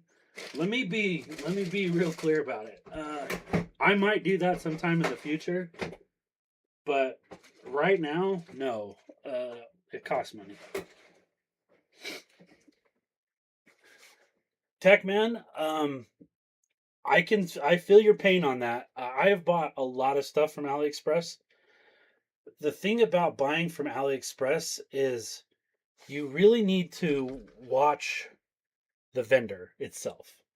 If they're telling you to send them a WhatsApp information or message or something like that, don't even bother. That's a scammer. But like Bit Solo Player is on. I've bought in a lot of. They have their own vendor store on Amazon, or on Amazon and on AliExpress, and I've had good luck with them. In fact, I just got a package from them. Let's see if I can find it right here. So, some of the cheaper heat sinks. These were $1.99 from Bit Solo Player for 6 heat sinks. I bought these because I'm replacing some of the heat sinks on some of the cheaper Bitaxes that I have that have the 2-pin heat sink. And so, yeah, I bought those from them. It was cheap. But, yeah, I get it, man. I get that some people have been scammed hard on AliExpress. I personally haven't, not yet, but I've also known my whole time what to look for. I will. Oh, another update. So, Still Apex gave me another coupon code to give to everybody. 15% off of their miners, dude. They really liked the content I made for about the Nerd QX. I don't know. I thought I was good, but they liked it and they gave me a big coupon for that. So now we can. It's just a coupon. I don't have an affiliate or anything, but we can get miners at 15% off of their website price. So that's pretty neat. That's really neat, actually. I'm gonna go throw this back in the mining room, and we'll be right back. The bolt down ones are good, dude. I can't complain about that. But the one thing I do like about the pinned ones is for the new person, you're less likely to break an ASIC from smashing it. But buying washers is important too.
Yeah, I actually got a stack of those washers too, dude. I found them on Amazon.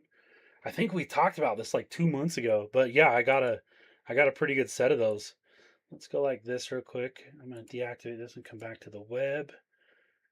Activate that one. All right, let's look over here. Let's refresh this page. Make sure nothing. Let's see what's uptime. 37 minutes on that one, and we have 1 minute on this one. All right, looking okay there. And all of my gammas have an overclock on them. They're all clocked to 1.2. Nothing crazy. And the reason is to be honest, It's not worth the headache. So, what's the next hottest one we've got running that I haven't serviced yet? So these AliExpress ones right here, these ones have been running pretty consistent. Like the VR temps are good. These are those whiteboard editions, like the fake whiteboards or whatever they call them. Oh yeah, dude, the old IBM XT days. There you go. Yeah, those are old school fiber washers, bro. Old school fiber washers. So I actually bought the nylon ones from Amazon. Um, Funny story about those nylon ones, dude. It cracks me up. So the nylon ones, I bought them. They shipped them in a little thin envelope, and I got the message that they were delivered, and I was like, sweet. Go outside, can't find it. We had a windstorm today. It blew that package away, and I found them last week across the street in a field, like just sitting there randomly.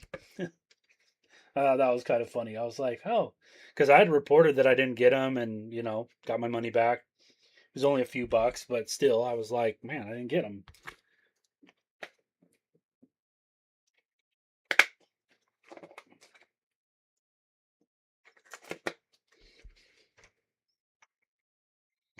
So let's see. Where we got some higher V-Reg temps. These bulk axes right here, these ones, guys. Let me tell you right now. So I bought these. I bought 5 of them, and this was in the day when I got them for $50 a pop. That was cheap, like 3, 4 months ago. These things were the bottom of the barrel, like terrible. And they're still running relatively warm, but they weren't good at all. They were horrible.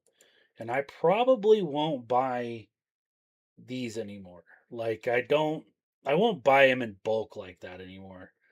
It just wasn't worth it at the time. They were, yeah.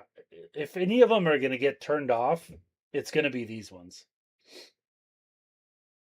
That's going to be like the first ones to get the plug pulled on them. See, I got this 801 right here from Stel Apex, um, and it's doing pretty good. That's what it came clocked at out of the box, which was kind of nice that it was overclocked. And then I have my Solo Satoshi 801, and so see the temps here.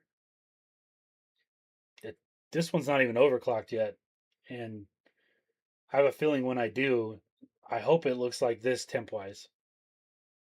You know what I mean? I hope. Maybe. Yeah, so those bulk axes, they're definitely garbage, dude. Uh they even like look at their operating power draws. They are just again another set that I thought about throwing in the oven to see if I could bake them.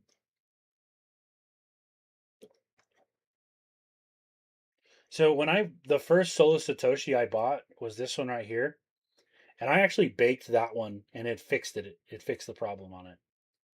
I baked it in the oven, wrapped it in tin foil and put it in the oven. I'm probably going to do that with my Gamma Duo because I think there's something wrong with my ESP on the Gamma Duo. Whenever the voltage regulator gets to like 80C, which I just can't get that one under control. When it gets to 80C, it shuts the ESP off and restarts the miner.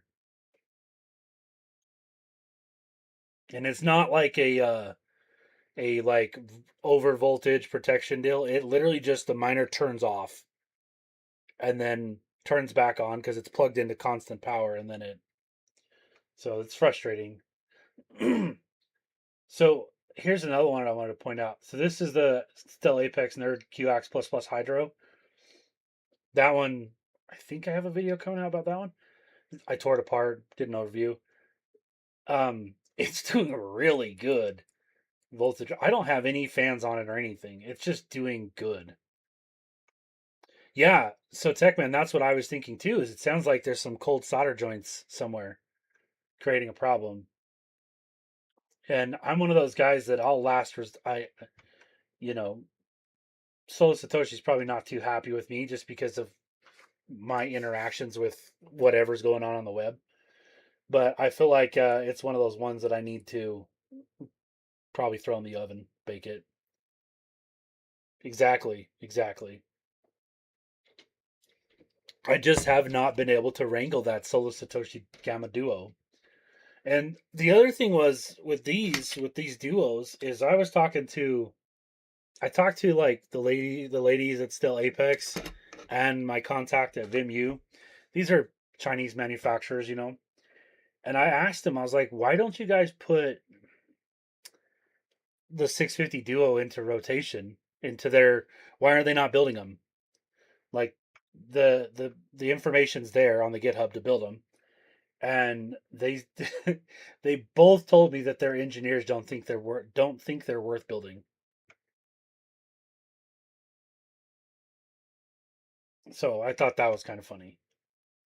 My nerd Octax is doing really good. We're almost 12 terahash, no overclocks, bone stock.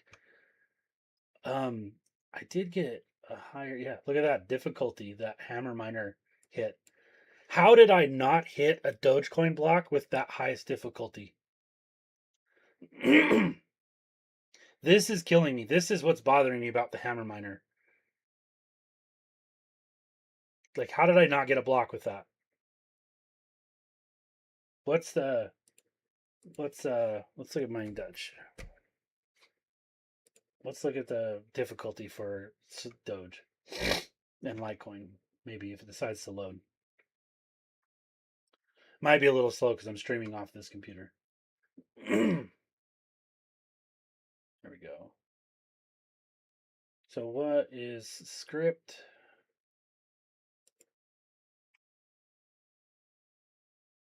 And let's go to pools and let's look at the network difficulty for Dogecoin. 39.81.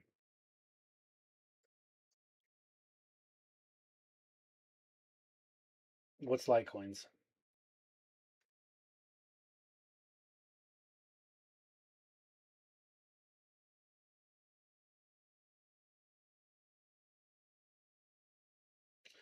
Litecoin 108 or 104 M. How did I not get a block with that difficulty? That's perplexing me, dude.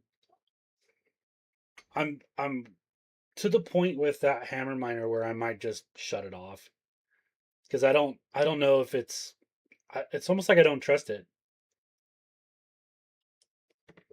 I should have had. I mean, look, what was my most recent share submitted on it? Let's go over to the hammer miner real quick. Now I can't find it. Oh, right there. Let's look at the hammer miner. So shares accepted. I've had 1,100 rejects. My best difficulty has been that. I've been up for a week now because I had to restart it. Since then, 555 M. How are we not slapping blocks around with that thing? Maybe I'm wrong. Maybe I don't know how it works, but I'm just like, what the hell?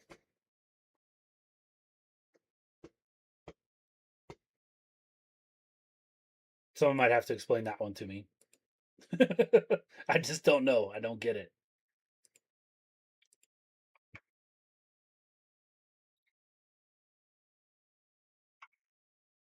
Strange. So strange.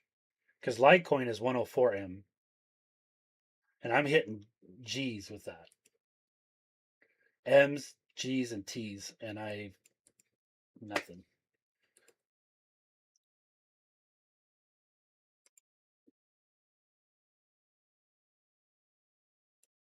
See these? Remember we were talking about this.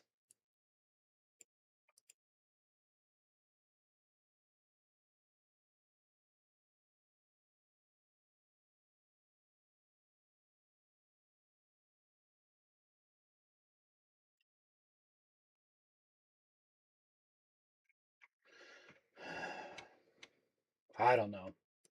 I don't know, man. I don't know what the deal is.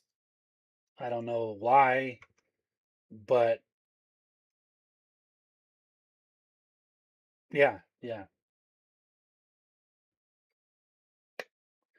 I don't know, man. We've talked about this though. Me and you, Tech Man. We've talked about some fishy stuff going on, and unfortunately, this hammer miner doesn't have is a Wi-Fi only hammer miner. So, and that's fine if it's getting coin prices. I get it. I get it. But it's kind of fishy, don't you think? When you're seeing that, like that's a I should have slapped mini blocks with that. Yeah. Well, I tried to talk Nico into building me firmware for it, but he's like, I don't want nothing to do with that. And I'm like, okay, that's fair. That's why I wanted you to break down and get pictures of yours because he can write firmware for it if he can just see what the board layout looks like and all that front and back. Underneath that ESP, he needs to know which voltage regulator it's using, which TPS it's using. He can write firmware for it. He just got he just got his firmware for the Canon Avalon Nano 3S. He's still in his testing phase, but he's got half of the A6 able to mine now on it. So he's this close to getting it fully going.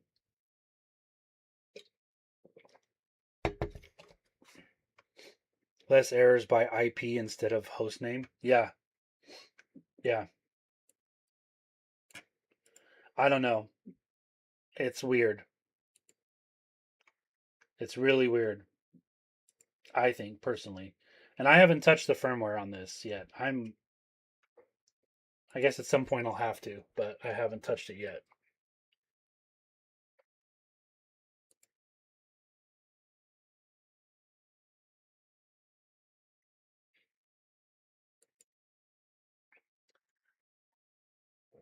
Yeah, for sure. I haven't bought one, and honestly, this is what's deterred me from buying one. Seeing stuff like this.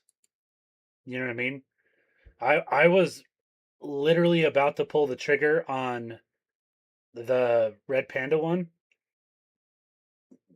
and I decided not to. I just it's $350 for essentially a Nerd QX plus plus revision 6.1. And I know it runs a little bit better and probably runs cooler, but I just wasn't impressed with not being able to touch the firmware. I'm too much of a tinkerer to play with that. So maybe sometime in the future, maybe once we figure it out, you know. But anyways, let's go back to this real quick. Yeah, you so I get it. The dual pull thing sounds really interesting. Um, in fact, I think I moved my Octax back to single pull. I did. I did move it back to single pool because I was running dual pool on it for a while, but I put it back. Let's see. Zyber is getting warm. Why is my clock all weird on that one again? Today is your lucky day. Oh yeah, this one's the one that found the eCache block. Yeah, for sure, dude. I get that, and I totally get that. I totally get that. Let's reset this. Something's up. My clock speed is my dashboard. See my this is what I'm talking about with this is what's happening with Meanwells. Hash rate, expected hash rate. This is a problem with the Meanwell. Dashboard system restart.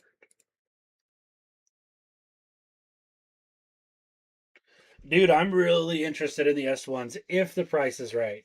Okay?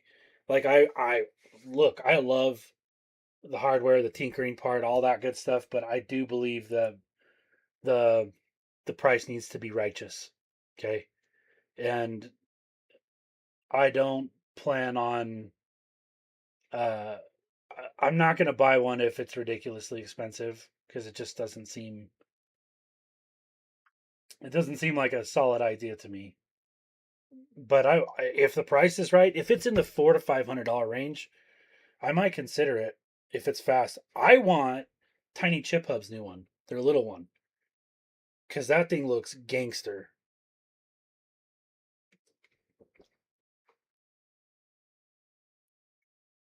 Yeah, yeah. That's another solid reason why to run dual pool right there. Yeah, this has got to be a power issue.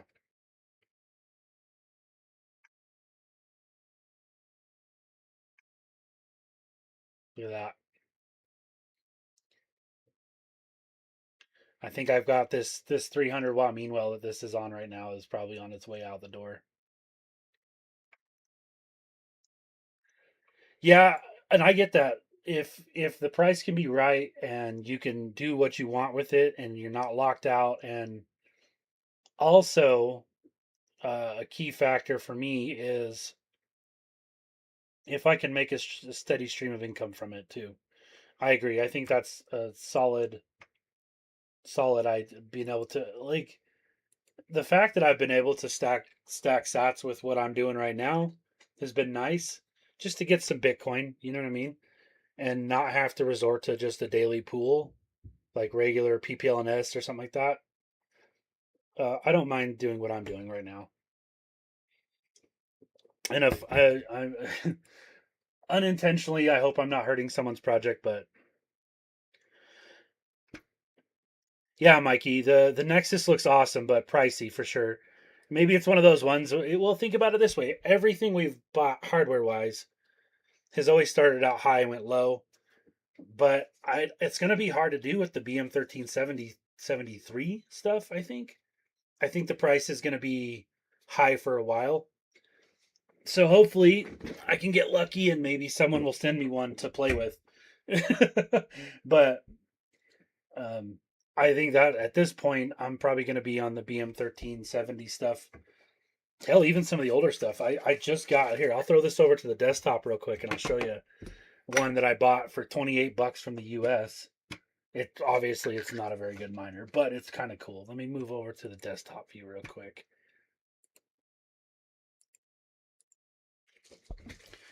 Oof, man, that's all crooked. Let's straighten that out a little bit, make it look better, so someone's OCD doesn't get too crazy.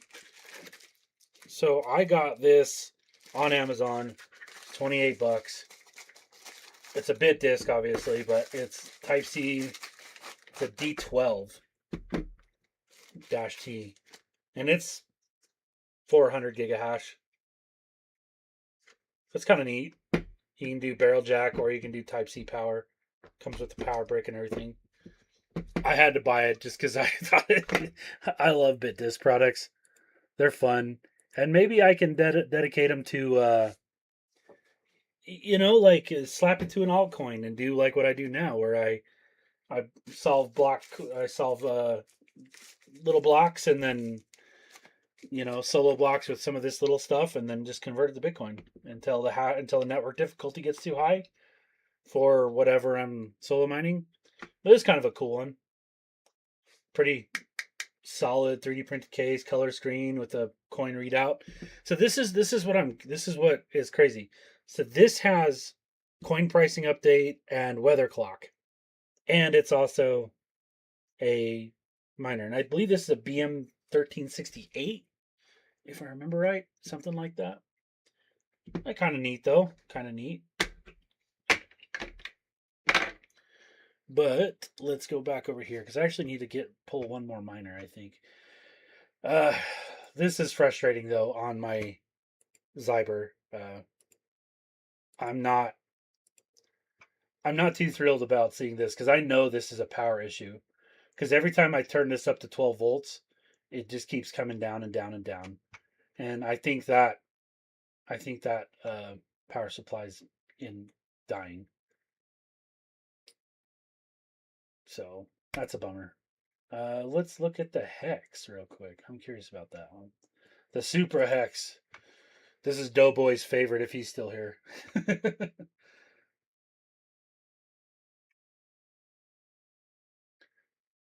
This was one of the first ones that I ever really struggled with getting it running, but it's been doing fine. Still can't get that error rate down to 0, but it's okay. It runs warmer. VR seems to be down. Chips are doing good. It's an interesting one, nonetheless. Let's close that one. Let's close that and the hammer miner. Because every time I look at the hammer miner desktop, I'm just going to get pissed off. The fact that I didn't get a block from that difficulty is just frustrating. Let's see. This one's going to be going into a solar bit. So it's going to be a solar powered NerdQX Gamma.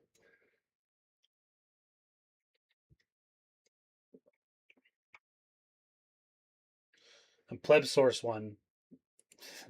This one right here, Tech Man. This is that Pleb Source one that I've had. Ugh, frustrating.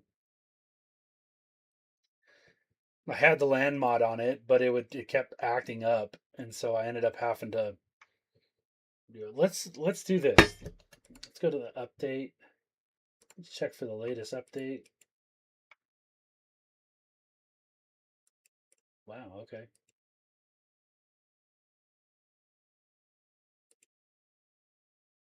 Okay, well maybe it doesn't want to update. Let's go to a different one. Let's see if I can grab the update with a different one. That's weird because we're on a different update. Let's try this one. Hey, dude, Dope Boy, you do your thing, bud. I'm just glad you're here hanging out, dude. It's good to have people on here. I hit a block on this. So this was probably a Wojak block. Nothing fancy. Let's go to update. Check for the latest release. Continue. What the heck? That's so weird. What is going on here? Still connected to GitHub. Continue. There we go. So let's download ESP Miner and the bin. Keep them. Keep them. Oh, we need to be careful. Let's go to our history.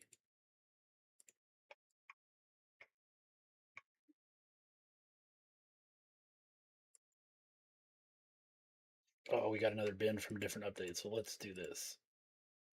Let's trash it over here. And let's grab it one more time. Keep and keep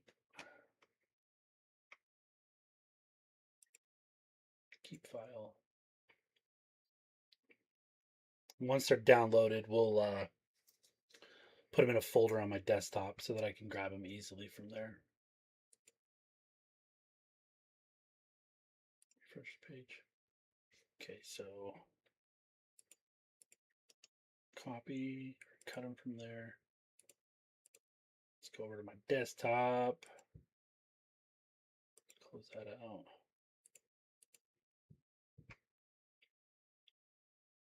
Bitaxe firmware. Paste them. So let's try to update firmware. So we'll go browse, desktop, Bitaxe firmware. And we need a www bin. It's open.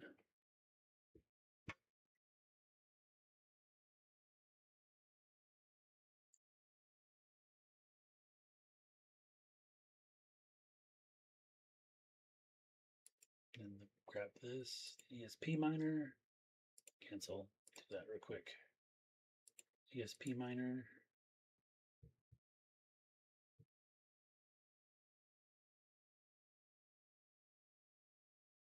And then see if I get that. There we go. See if I just bricked a miner. That would be terrible, wouldn't it?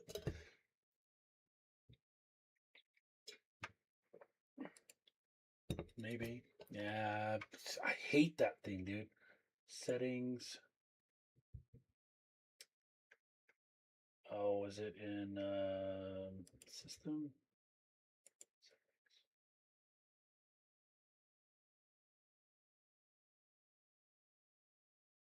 Pool. Show advanced options. No. Save. Restart.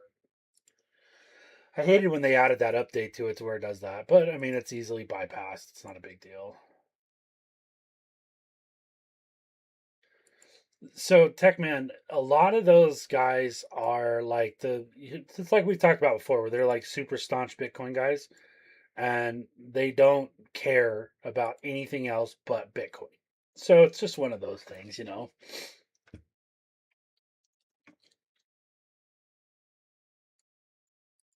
Let's say, look at that error rate. Hopefully, it goes back down. So, we can go there. Come back over here. See if we got any notifications on X. Cuckoo, cuckoo. Let's refresh this. See, we got all these firmware that are outdated, really badly outdated. Um,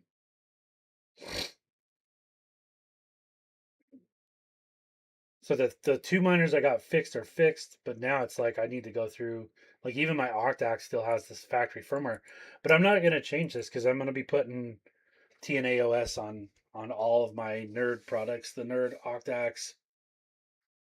I don't know if he's done one for the Nerd QX yet, but like the revision 6.1, the Octax, stuff like that.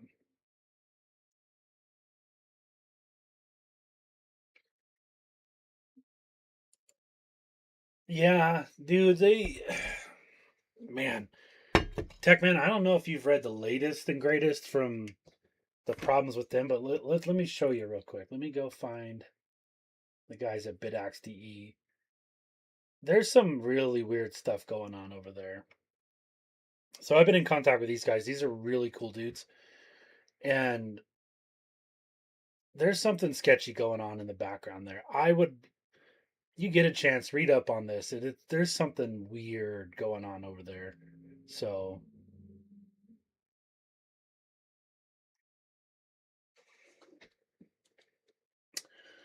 Mikey Mickelson, do you know why the 602 Gamma loses its working memory after the modem unplugged and restarted? What do you mean by its working memory? Do you mean like all of its information and stuff like that, like your shares and difficulties and stuff like that? I know that happens sometimes because of the IP change. So if your modem got restarted and unplugged and all that, when you get an IP change, it kind of like starts the miner over completely. Yeah, the difficulty spike on eCache is definitely interesting, Doughboy.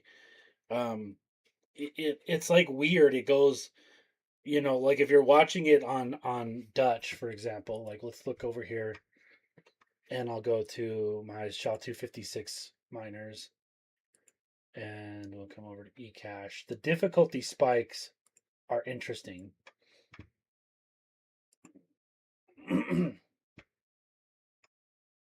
So like right now it's difficulty 7.1G, but then it jumps to like 110 sometimes.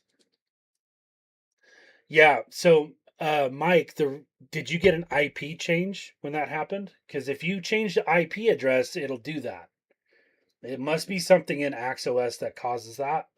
But I've seen that before, and it actually happened to me because my highest difficulty I've gotten on, in fact, it was my Nerd QX.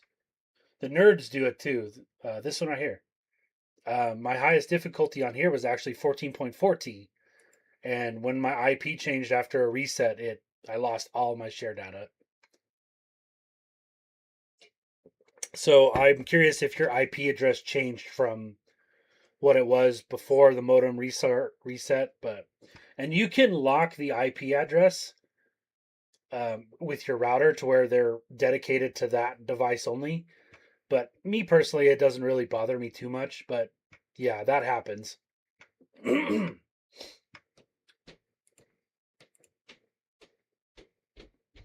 Tech man, go read up on that stuff with OSMU and solomining.de and Bitaxe.de. It's interesting. I made a video about it, but it's getting even more interesting. Some sketchy stuff going on there. So let's see. So yeah, I think we've got a failing power supply right here. So I guess that's a good thing. I'll be doing that PSUBB board update for my Zyber because that Meanwells going out. I can tell.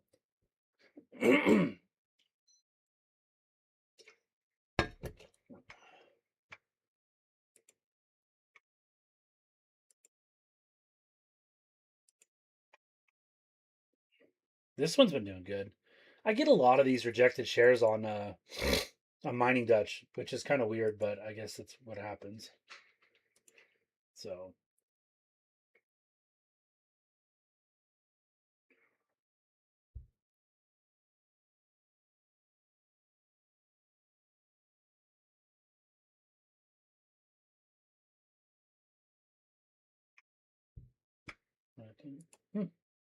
back to the swamp. So much stuff going on here. This right here is a Bitaxe from Bit Solo Player, and it's been doing okay. I had to set it up like a new one, but my IP was the same. So yeah, that's where it happened at. That's where you lost it. If you had to reset it up like a new one, then yeah, it had you must have renamed your did you rename your network or anything like that?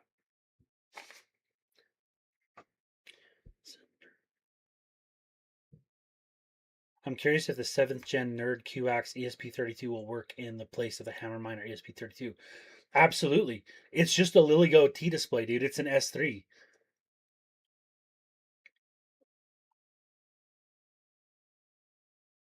Yeah, dude, I do get that. Here's here's the here's the I like Mining Dutch. It's gotten a lot better. Their interface got a lot better. Um, but you're right. When you start getting some of those rejected shares, they could have been that possible block. But the convenience of lazy mining is part of the reason why I like Dutch.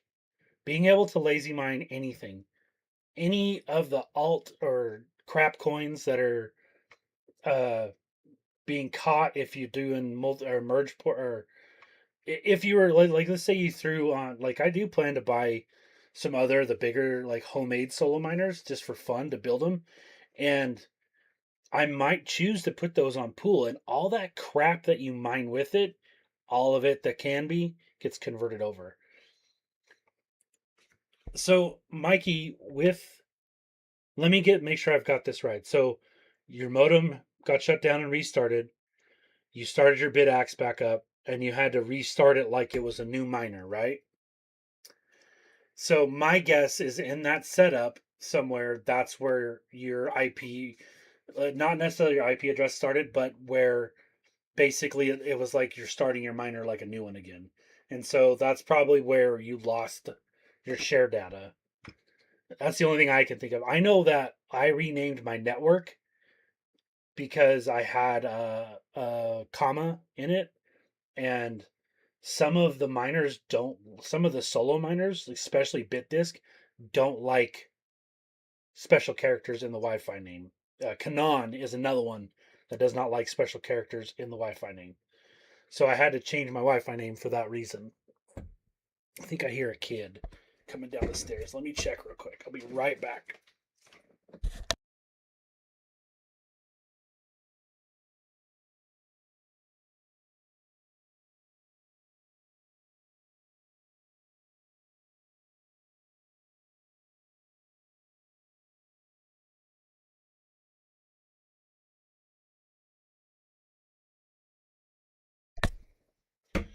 All right, I'm back.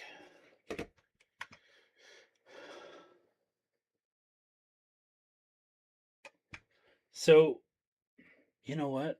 I might pull this one and change the heatsink on this one. And let me show you why. This will probably be the last one I service, but I'll be right back. I'm going to go grab this one, and I'm going to show you why I'm going to take the heatsink off of this one. We'll be right back. Maybe this is a good candidate for the V-Reg setup, Techman. So note these numbers right here. 59, 60, and 49. Let's go pull this Bit Solo Player one offline. Let's upgrade it.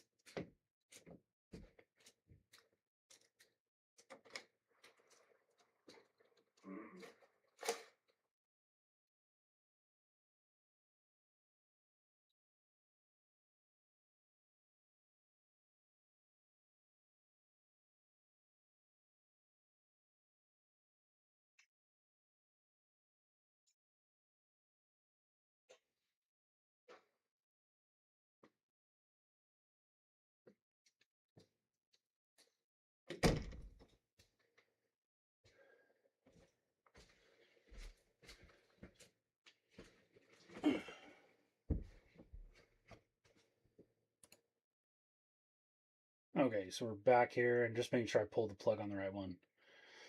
Yep, okay, we got it. So I'm going to switch it over to the desktop view. 1830 here. My kids are currently experiencing gamer rage. So I have a very interesting take on gaming for my kids because I knew what happened to me when I was gaming, and I'm a gamer junkie, bro. My kids are only allowed to play offline games only. I don't let them online. They're 12 and 5, and then I have a 17-year-old and a 19-year-old. Now, clearly the older ones, they can do what they want, but the little ones, my son is gamer rage central, bro. For real. Like he is, yeah, bad. Let me go over to the desktop view real quick. Okay, so over here at the desktop, this one, I got this. So this came with a tiny chip hub case. Now look at that heatsink. Techman, this one will give you some headaches. You see that heatsink, right? It's like an El Mirage almost, but not quite as good. So we're gonna change it. In fact, we're gonna put the bitchin' on there. And I think we're gonna get a V-Reg cooler. So let me find the V-Reg cooler. Might as well just upgrade it while we got it.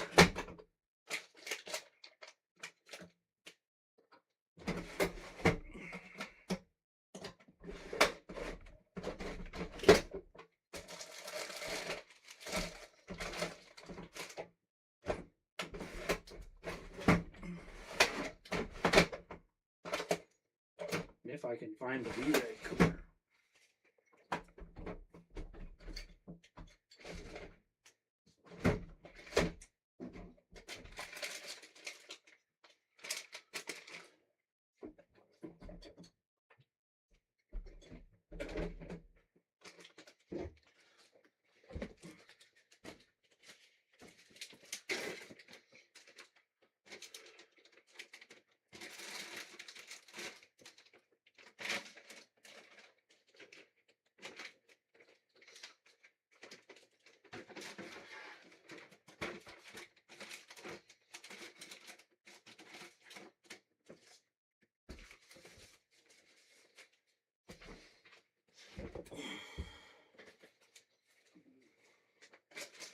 I know I have it somewhere around here. It's in my drawer.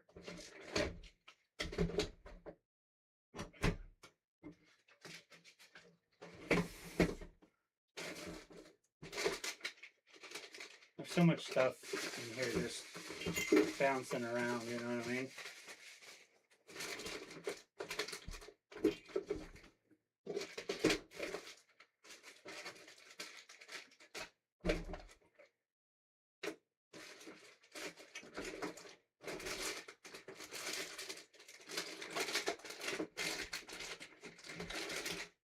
There they are. There they are. Found them.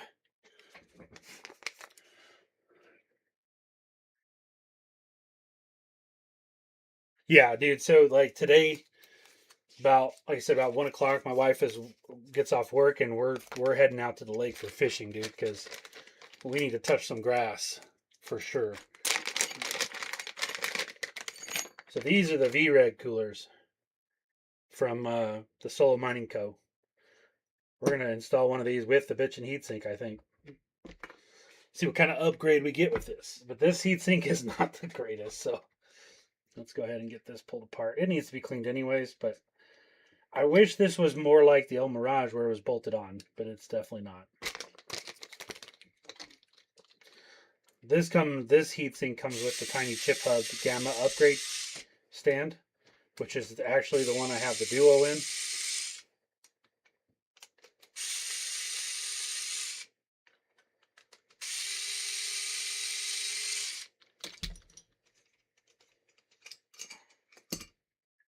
Oh, that's the fact that it does that, that's what drives me crazy.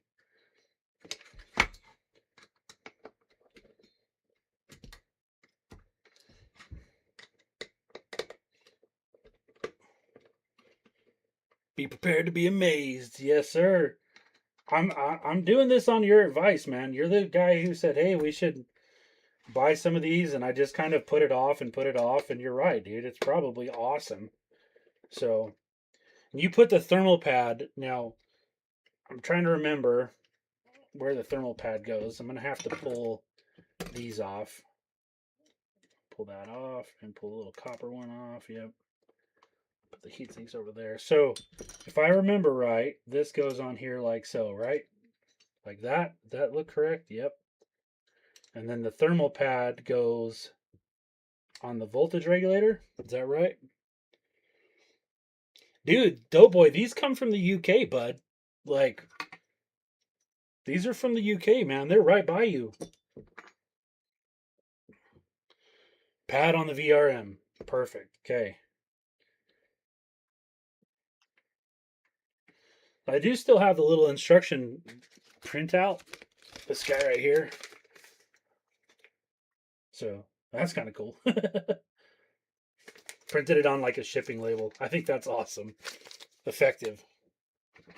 Well, let's get this thing off there. Oh, where are my pliers? Grab that little bugger.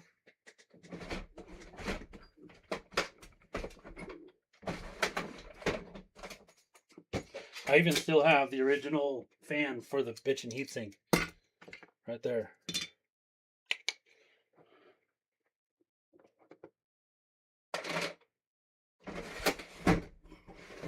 Oh, they're right here. Stick it on the VRM after removing the plastic. You got it, Hoss. Let's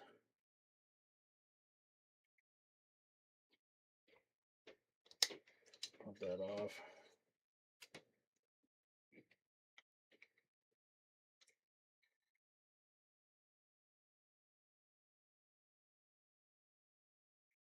Maybe if I can get that one out.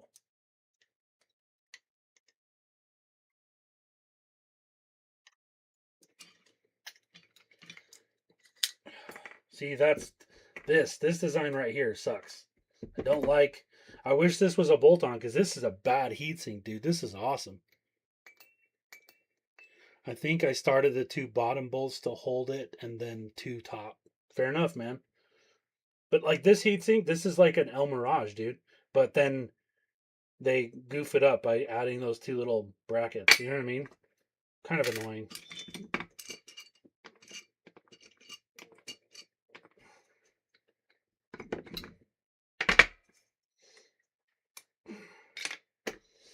Let's clean that thermal paste. I'm gonna mute it real quick just so I can blow the dust off. Can you see the dust, guys? Let's turn this light off real quick. I don't know if you can see it better, but like, jeez, that's bad. All right, hold on just a second.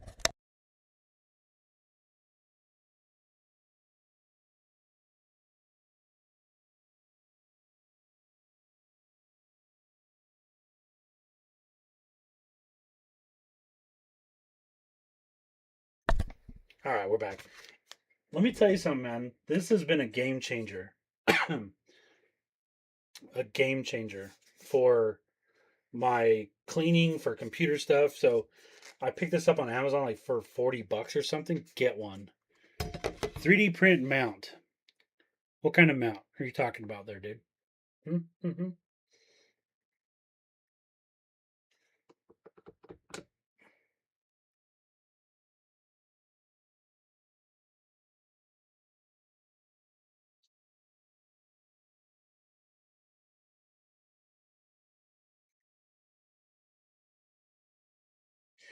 Oh, you mean for the heatsink?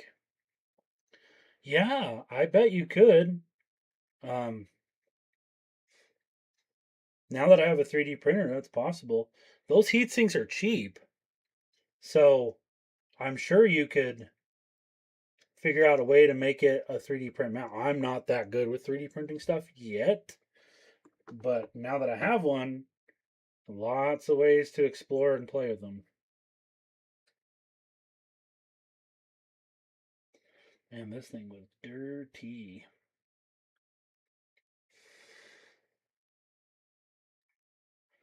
It was getting pretty dry, that's for sure. This is paste I put on too. Like I put this paste on, so let's clean off that VR mount so that that sticker goes to it pretty well.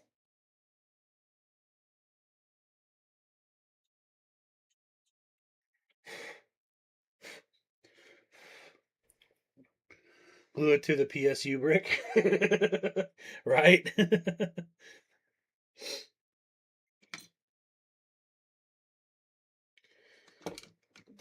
The one thing that's cool about it comes with Thermal Grizzly is they get these little spatulas. You can use these to kind of clean off any excess. Just be gentle with it. You don't want to go too hard.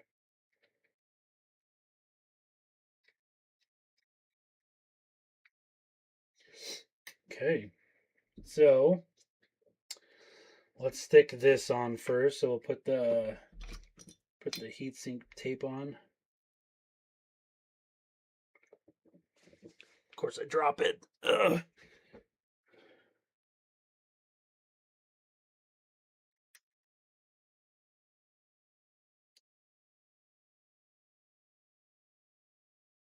But that's just fun to deal with right there.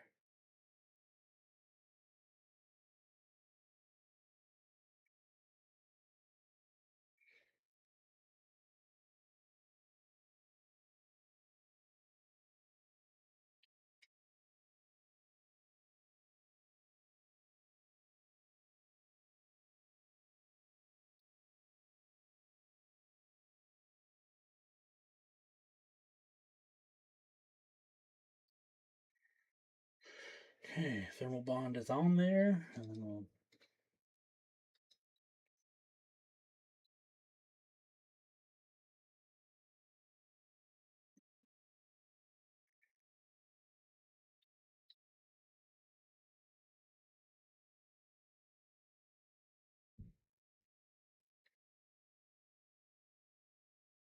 okay.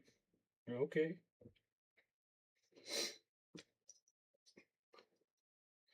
Get the screws out of this.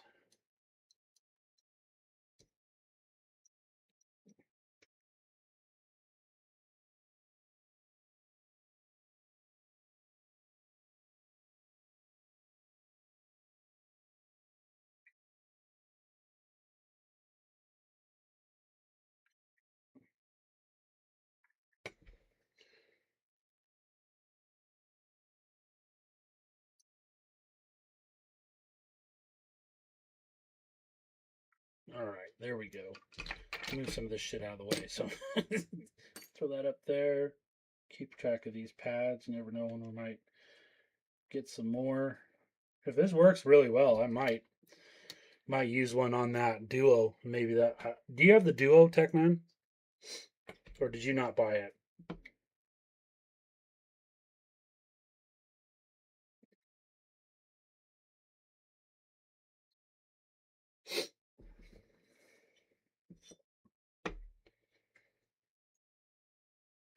Let's use a little bit of Thermal Grizzly Duramat.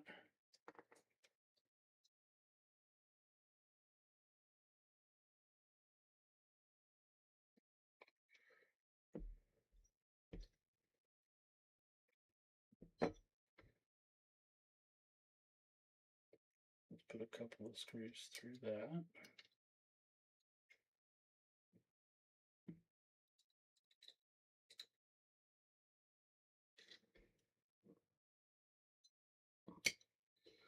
The harder part is putting these together and trying to keep it open for you guys to be able to see what I'm doing.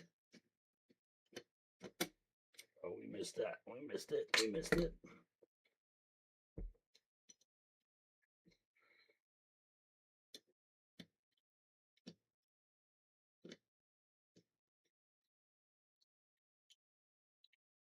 Missed it again, I think. Nope, I think we got it that time.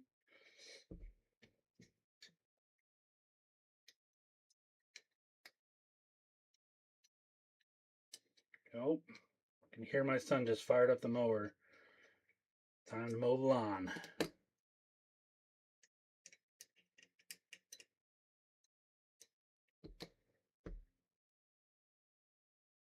Yeah, man, I was wondering if you bought the Gamma Duo.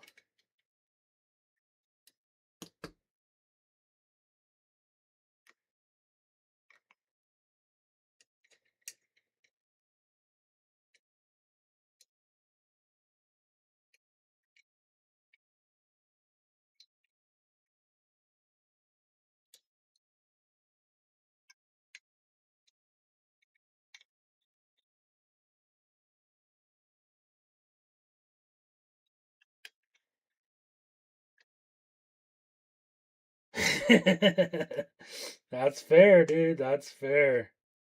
I don't blame you. I don't know, man. I was hopeful for it. I was. I don't know why. Maybe I should have. Well, and of course, right after they launched it, they dropped the damn price on it. So I was like, you guys suck.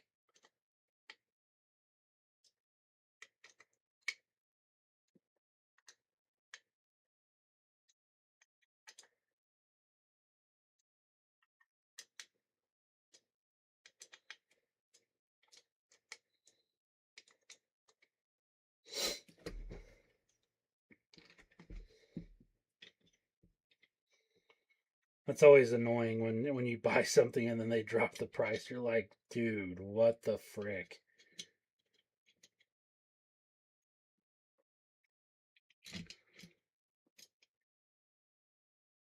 I am too, man. I really am. I I'm starting to see this kind of shift from, and it maybe this is a little bit of like that burnout.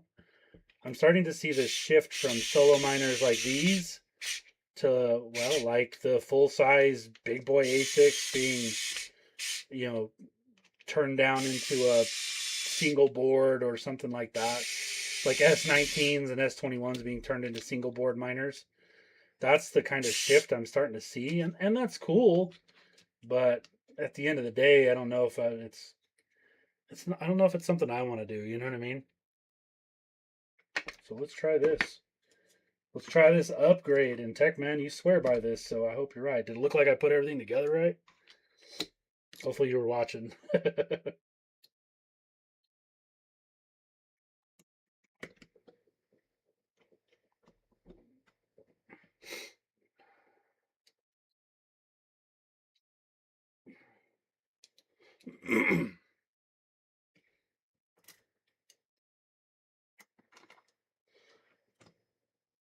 Stainless screws, dude. Suck. They're not magnetized. Avoidbit uses stainless screws on everything, which is cool because you won't get any rust if you're in a humid area, but still a pain in the butt with your little tiny screws like that to put together stuff. By the way, how's the video quality, guys? Like, is it good? Is the audio good? Anything I need to do to adjust it? Or I was curious about that. Let's mute this real quick so I don't blast your ears with the blower.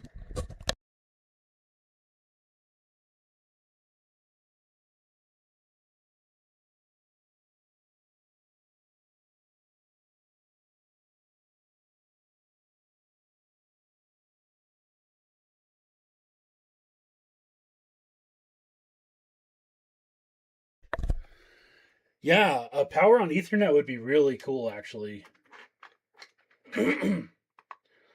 I bet you could probably do something. What's the maximum voltage you could send on power over Ethernet, Tech Man? Because you'd have to figure out how to keep the voltage within spec of power on Ethernet. So I'd be curious. We might have to. Let me get done with this one, and we'll go over to the Grok AI and see how much power you could send over power Ethernet. Or do you mean just one that would turn on when you turn the Ethernet on?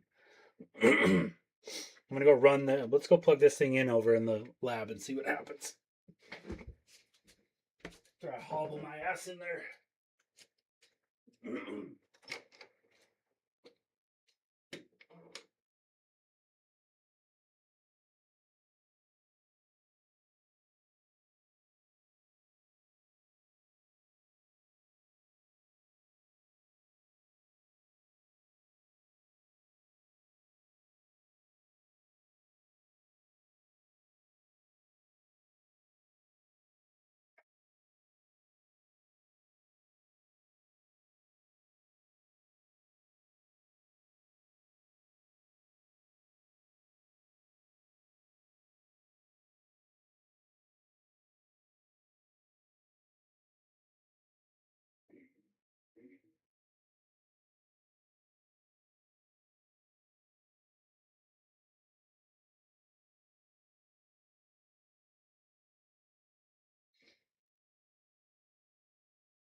Oh, okay, we're back. PoE++ is 60 volt or something crazy. DC to DC converter, up to 90 watts. Well,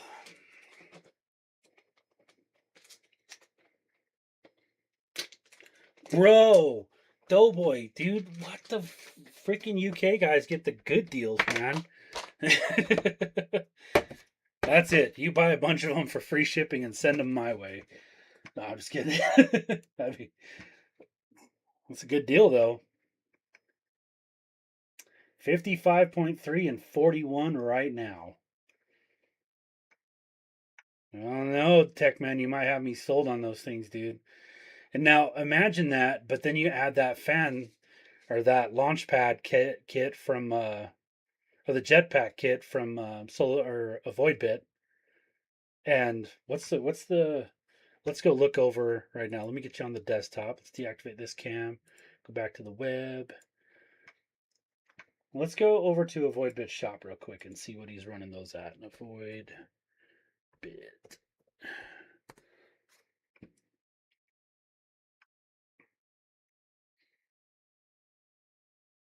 This is taking a long time to load because I'm butchering the Ethernet on right now. We have pretty craptastic. So what is a launch pad? Just a launch pad. Let's go to the store. Now he's got these new 4020 laser eye fan grills, $4.99. So there's your hammer miner pod, Tech Man. If you ever wanted to put your hammer miner on a 1U DIN rail setup.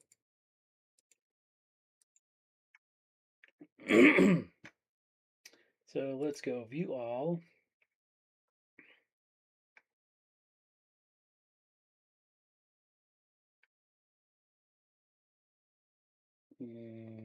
Jetpack, go back. Jetpack and components. So the jetpack is $2.99. The Bitaxe launchpad is $7.99. You buy a fan, and it has the two types of fan splitters that they have there.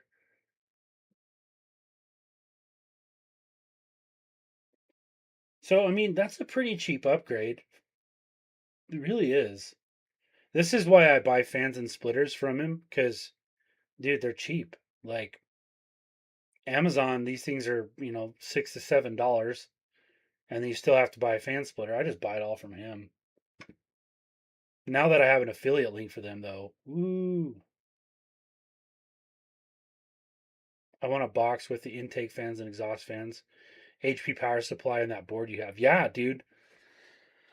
The one thing that I tried to convince Nico and Printer Go Bird, I was like, hey, you guys should do a 5-volt version for the Gammas, and they're not interested in that at all.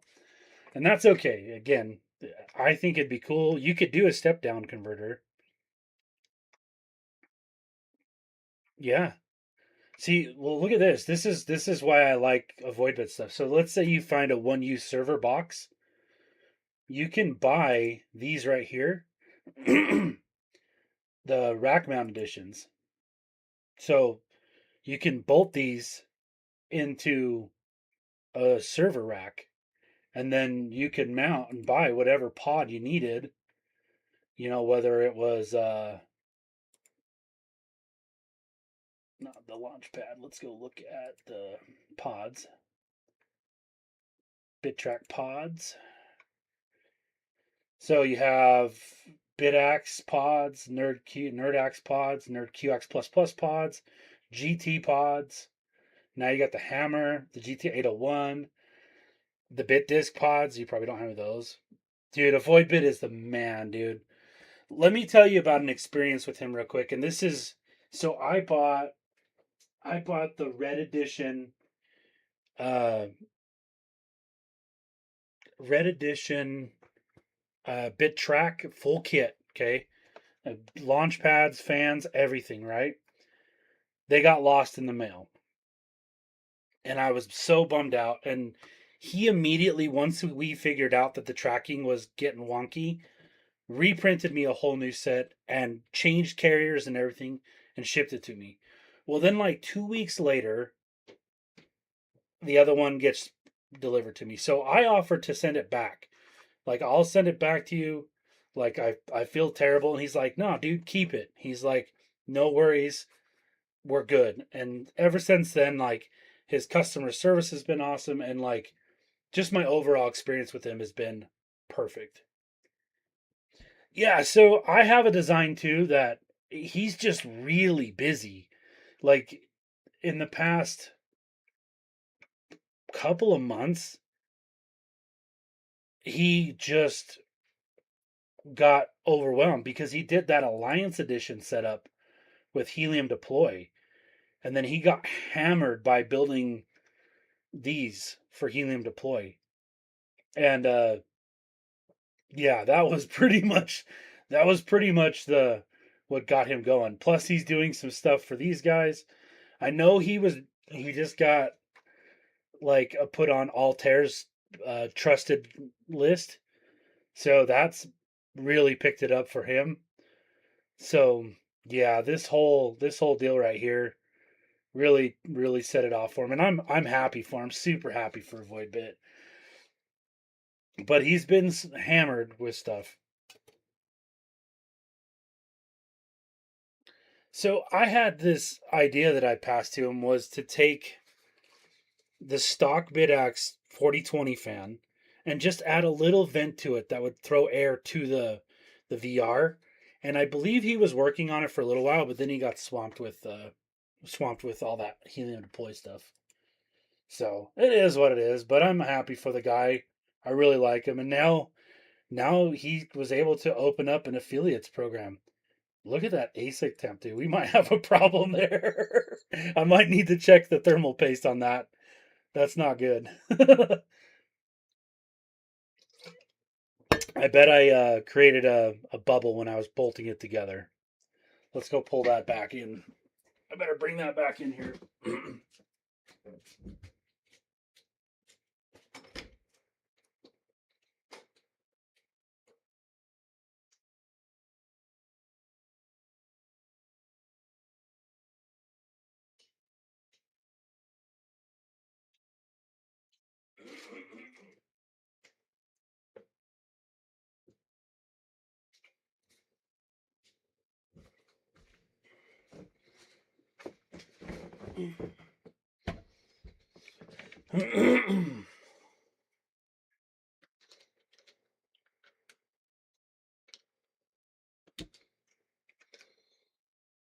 Yeah, I'm thinking I created a pocket in there when I missed on the thermal paste. So let me pull this off here. The Nerd Q-Ax works much better with the heatsink rotated.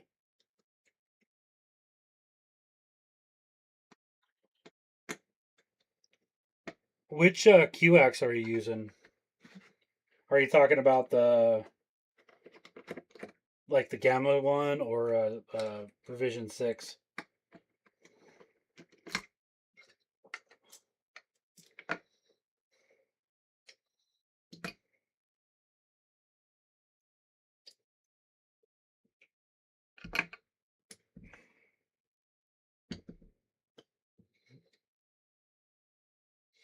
Let's switch over to the desktop view real quick. I want to see, and I want to show you guys what happened here so I know.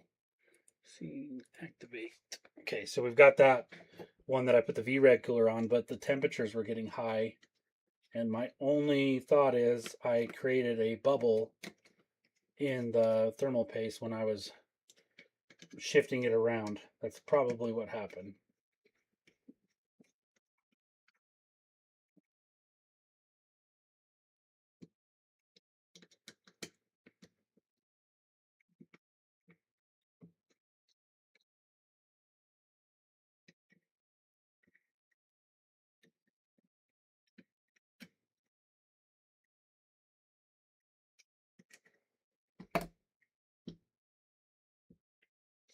Yep, I created a flat spot in there. So let's get spudger tool. Ain't gonna waste this paste. We're gonna use it still, so.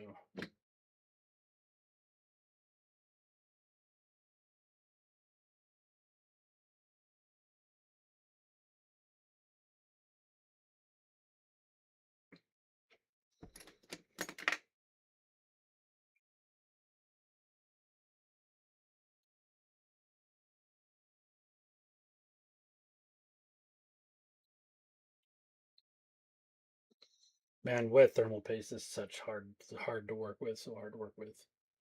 But I think what happened was when I was putting the heatsink on, it might have created a flat spot in there. Put a little bit more on there.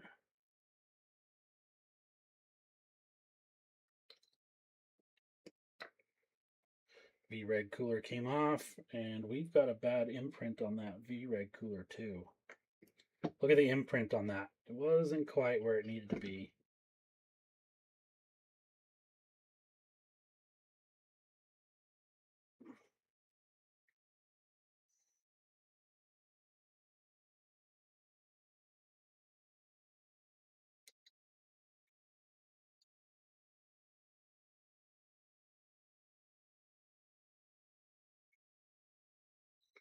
Come over here.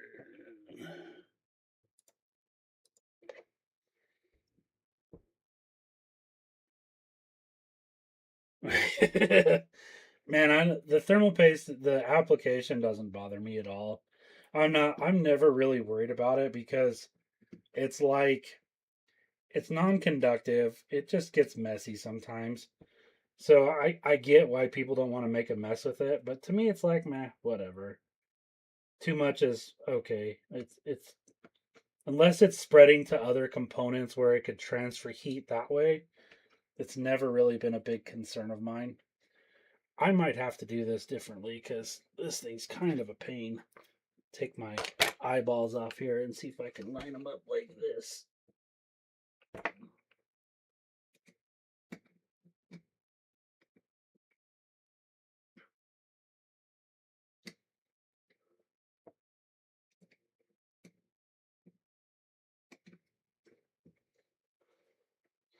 I'm so blind. Well, like I can see really good far away, but I can't see very good close up. So is that nearsighted or farsighted or whatever they call that?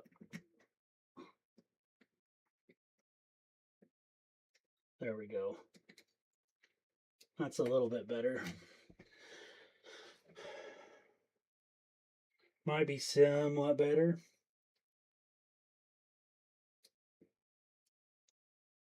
And I think after this, man, we're about done. It's almost time for breakfast. My wife will be at home and she wants to She's bringing us breakfast this morning, which will be fun. And then it's off to the pond, man. We're going to go freaking fishing. Any of you guys do any fishing?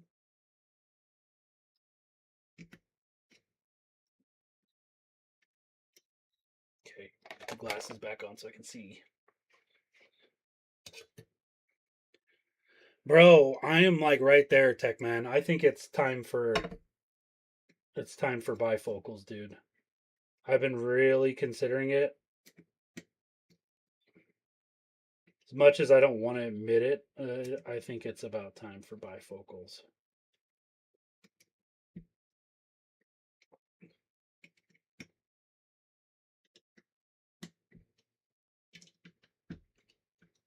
Let's make sure we're not flexing that board either.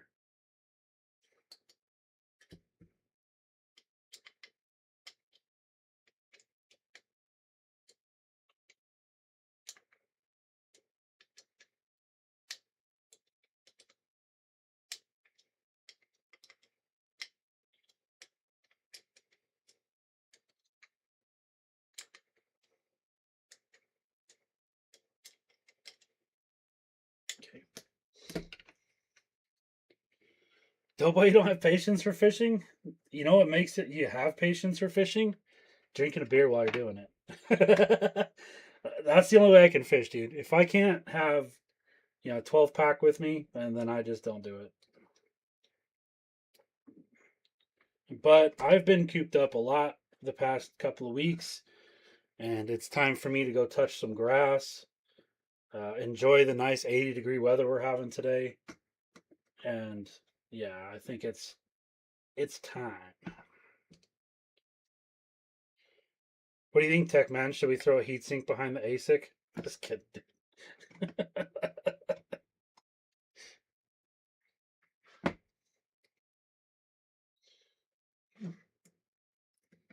Or do we need a heatsink on the ESP32 chip?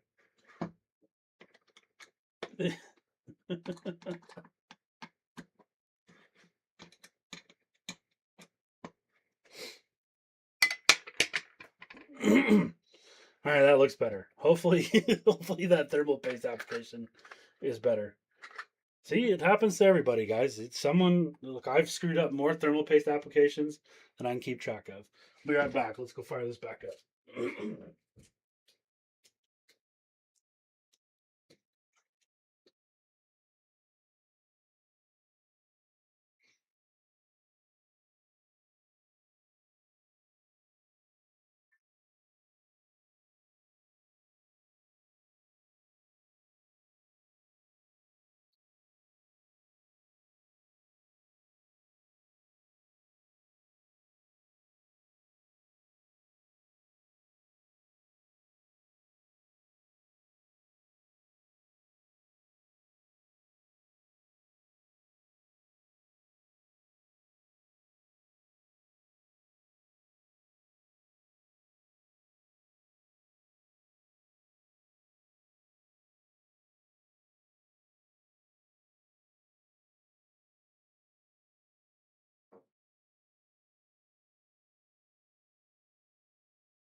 All right, let's go back to the desktop here.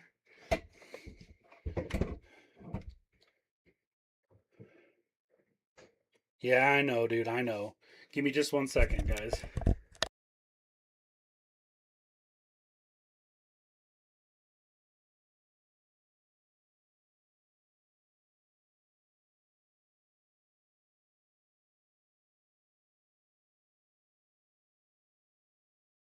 Alrighty, so let's see here real quick. Let's move it to the desktop.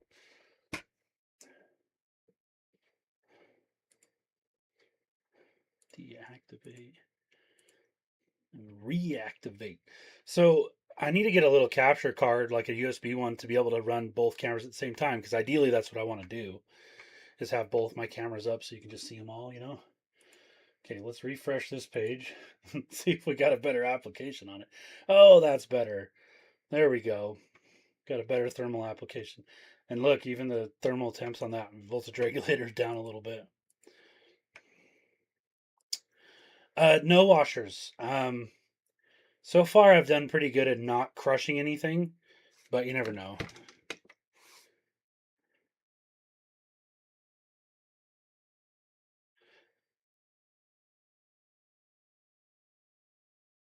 Just run it in manual oil. Yeah, yeah. What do you think about the modular replacement chips for miner design? I think that's cool, man. Um, Replaceable chips will be very cool actually, and I guess it depends on the application. I can see it being pretty awesome in solo mining. Um, as far as a bigger miner, it could create a weak point. You know, if you're applying, especially if it's some type of socket. If the socket could get weak or anything like that, it could be a problem. Um, but I guess if they just put it like made it to where I don't know, it's kind of hard to say. Let me show you something. I got something right here that I think is very interesting. Maybe if I can find the damn box. Um, hmm. I'll have to show you guys sometime. The layouts I think, are important. For example, lucky miners and like the hash miner cards and stuff like that. I know they get a lot of crap for being just, oh, it's Chinese junk or whatever.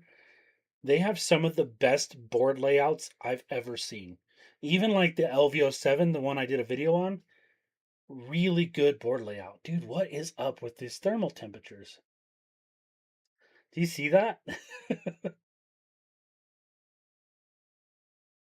65, it's already climbing.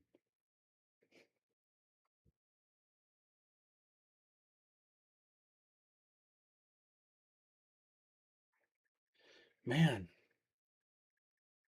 that's interesting.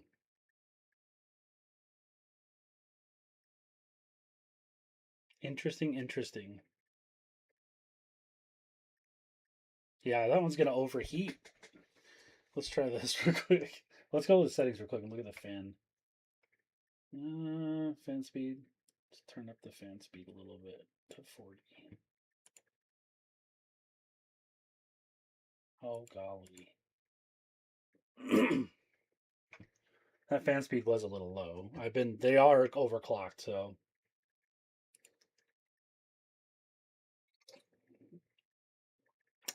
that's what I was trying to figure out. My fan is running at 100% because it was running at 100% because it's over 65C. Let's go. Let's look in here. You see, target temp is 60. Minimum fan speed I just set to 40, but it was running at 100% because it was it's getting over the the temp is getting too high. That's why.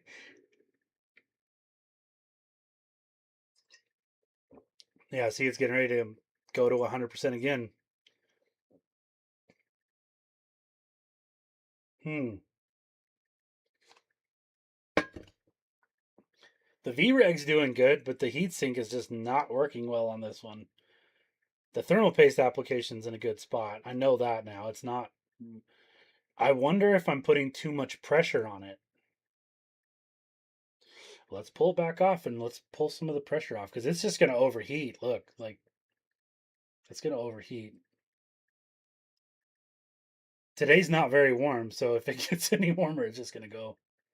But the fan speed's at 100% because it's trying to hit. I think I put my thermal threshold at 60, so that's probably why.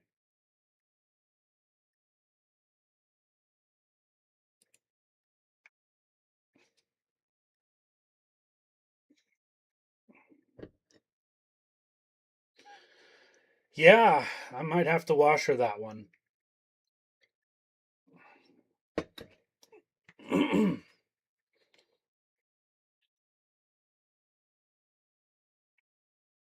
It's weird, but I didn't have to wash her it with uh with the Blue Axe.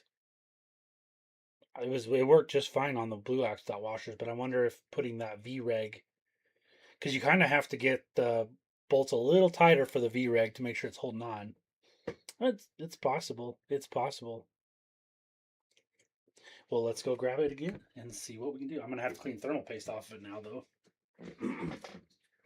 Oh.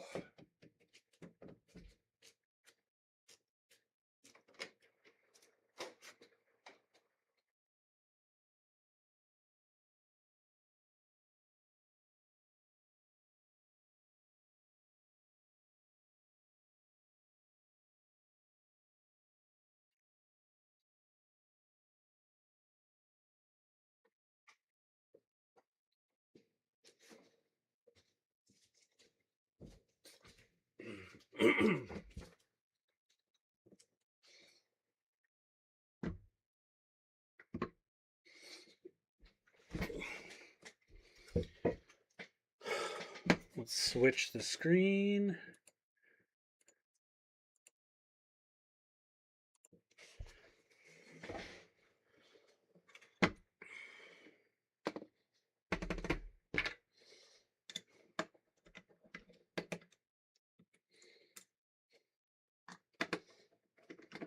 So I added washers to the bolts themselves on the backside.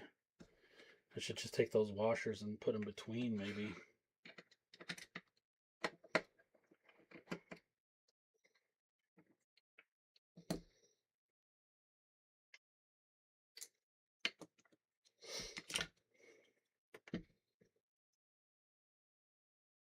You know, it almost looks like the board might be bowing a little bit.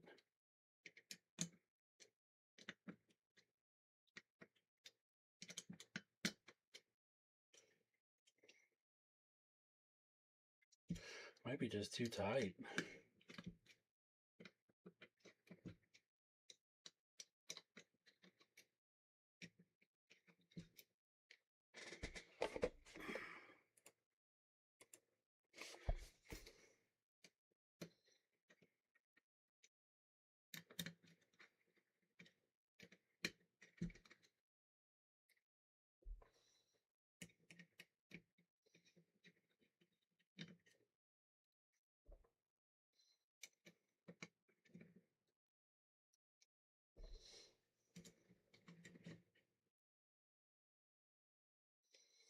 See, I added these little washers right here.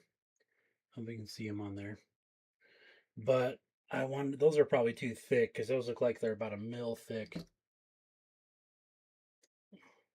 Oh, this is going to be a mess. But we're going to clean it off now, Tech Man, okay?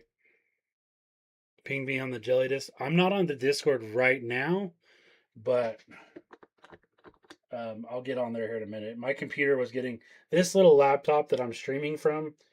It's only got 16 gigs of RAM, so it gets a little unhappy when you are too much into it. So here we go. I gotta clean all this shit off now.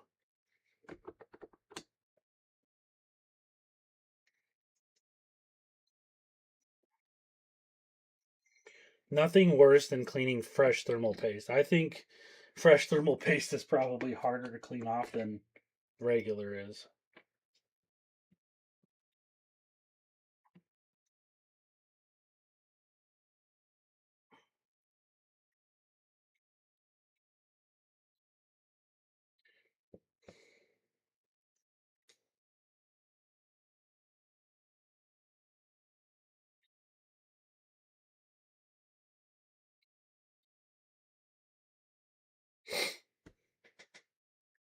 Has to be the height of the ASIC.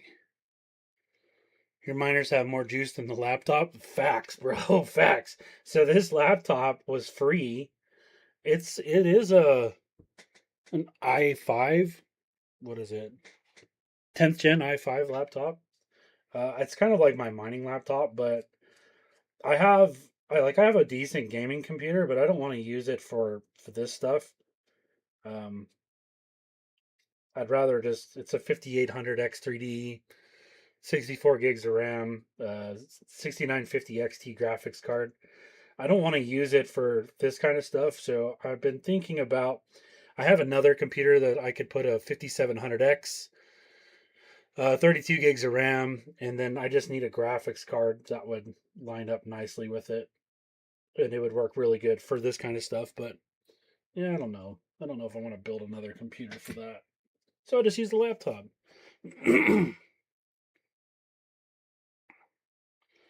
If it comes out like putty, then yeah, it's probably dried out, dude. Let me go grab the other spacers that I have real quick.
So this is the batch I bought.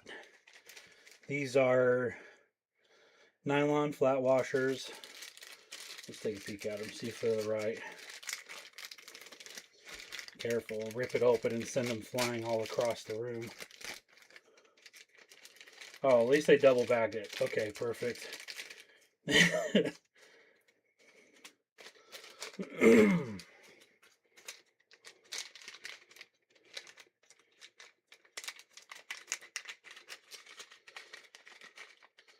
So these are pretty thin.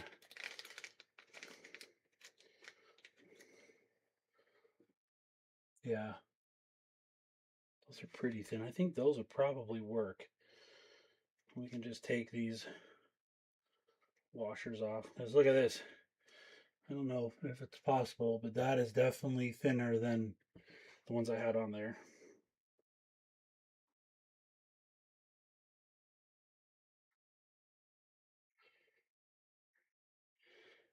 Yeah, the chips are pretty thin. That's what I was going to do, is hold it up next to the ASIC and just see if it's thin enough.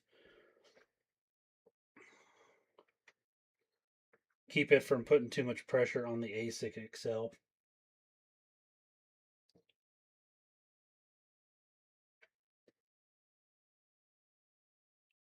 I don't know if you can see that, but that is pretty good, actually.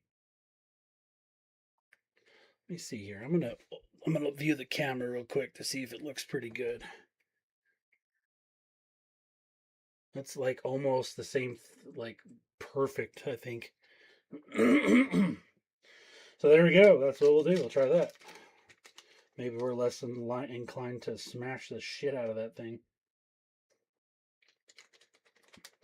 These things are really thin, though. Super paper thin almost. We got 1, 2, 3. Let's get one more. They feel like they're going to break in my fingers. They're nylon, though. They're not metal or anything like that. There's another one right there. Just rolled out of the way. They're so light.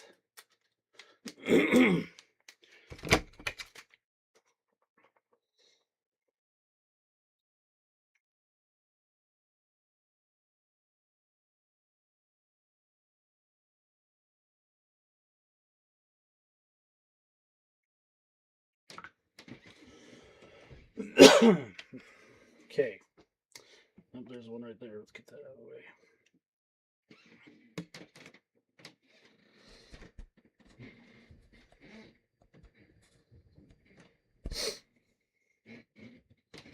Okay, let's clear some of this shit out of the way here.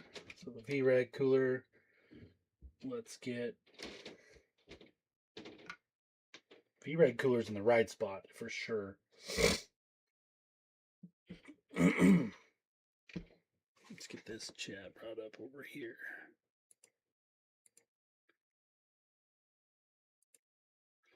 will keep the board from bowing too. Yeah, the fiber ones are hard to find, but take the pressure and can squish some if needed. Yeah. That's why I was trying to find the old fiber ones because I remember them, but man, I couldn't find any. So I was like, well, I'll try these ones, and then, like I said, the package got blown away in the wind, literally, which I thought was pretty hilarious considering. So put that back on. Put the screw through here.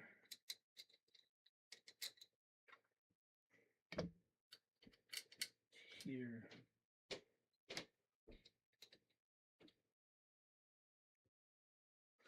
This is going to be tough, dude. I'm going to have to set this up like this. And then probably use tweezers to just move that around.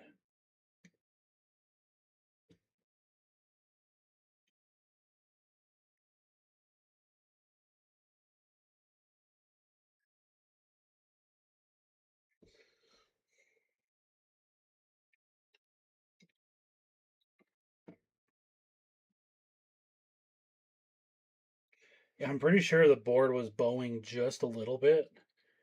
So we definitely don't want that because that's how you create damage. Get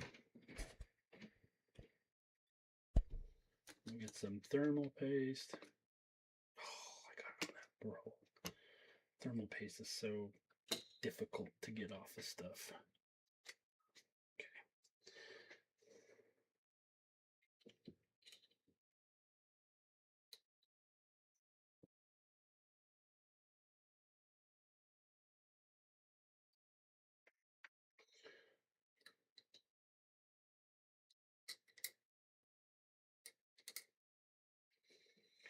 So now, hey, good luck, dude.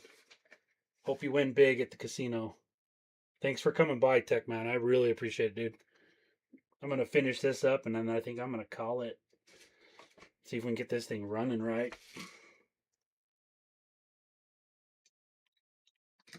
Oh, there we go. We already knocked off one of the washers.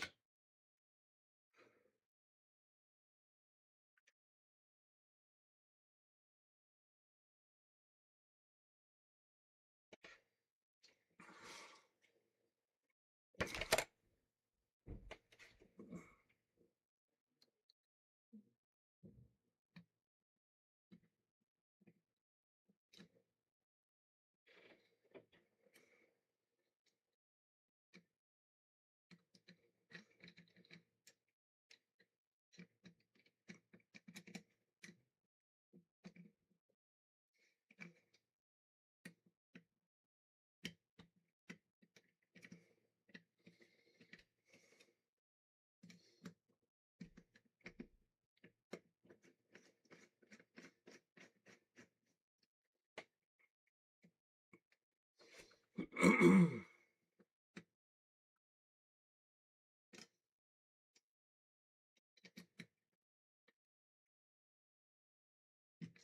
think we might have it.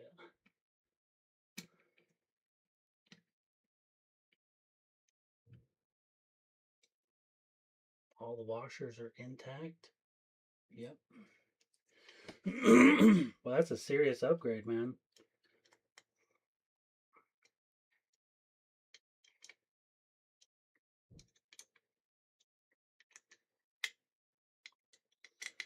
All right, well, round 2. Maybe we'll call it round 4. Jeez. Yeah, may the slot god be with him. Faux show, man. I think this is the last one we'll upgrade for now, and then maybe we'll save the rest of them for another video. But at this time, we'll get this one put back in the room and see how it does. Last thing I want is it overheating. So don't want to try to do a upgrade and cleanup and then have an overheat. Jeez. So we'll do this one. And then I'm ready to go fishing too. And I'm ready for some breakfast, man. Coffee's all I've had this morning.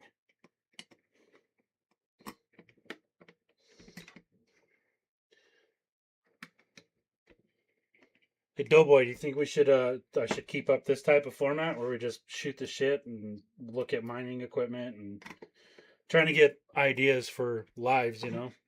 Because from my understanding, that's where it's at. That's where people really like live stuff now.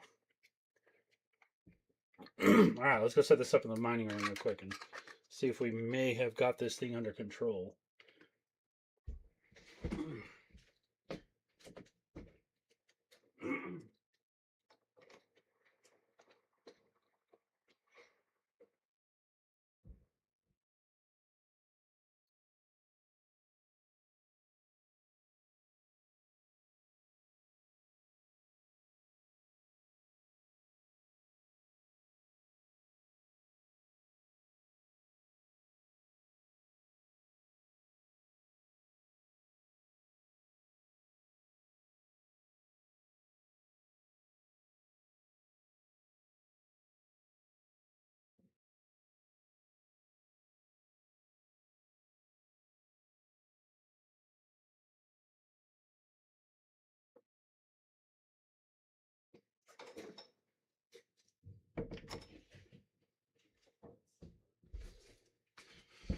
All right, let's see how well it goes now.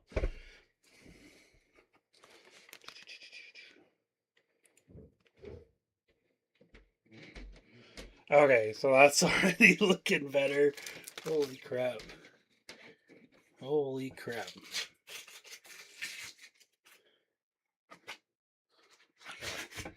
Open this brace up.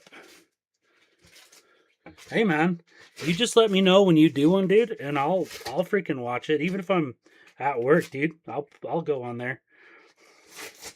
I think that's what it's been fun. Like I've actually had a lot of fun doing this. I didn't think I would, but it's been a lot of fun. I think this is a good format. Just kind of dicking off and watching, checking out. I think the next thing I'd like to do is looking at some of the new hardware, just kind of going over specs and talking about it. See if I can't get some more engagement in it. But other than that, I think this was a pretty successful second stream. The first stream was horrible. I had problems with my equipment and I finally got it all ironed out. Let's go look at, let's do the last look at this. So we'll go here and deactivate and then activate. It's getting hot down here. And let's see if the temperature is getting crazy again. I don't think it will be, but the fan speed is definitely climbing again, but we'll watch it. I may end up pulling that heatsink off if I can't get it to work right, you know what I mean? That's fair, dude. I get it. I talk better when I've been drinking, if that counts.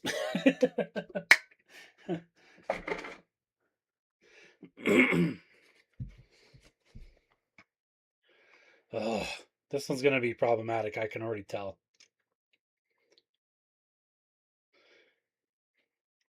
Oh, well. We'll probably pull it offline and change the heatsink and just put a regular heatsink on it because this particular bolt-in one's just being a problem. So let's see.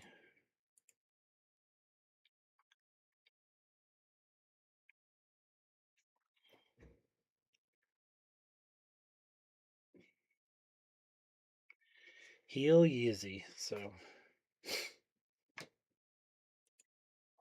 3.5 hours of streaming. Damn, that's a long time.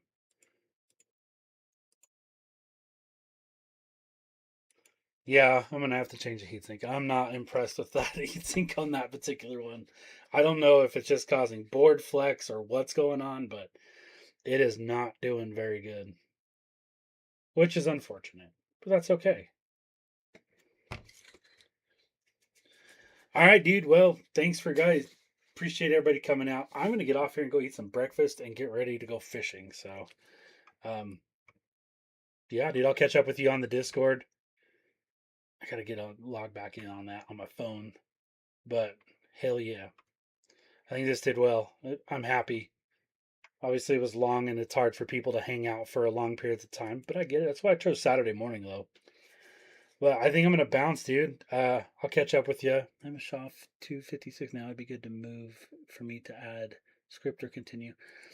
Mike, I think I like to diversify. Shaw 256 is the king right now, but there's a new list of script miners coming out, solo miners and stuff like that. I think it's up to you, man. If you want to diversify into script, you could do it. I like to diversify a little bit of script, a little bit of Shaw 256. That's solely up to you, man. So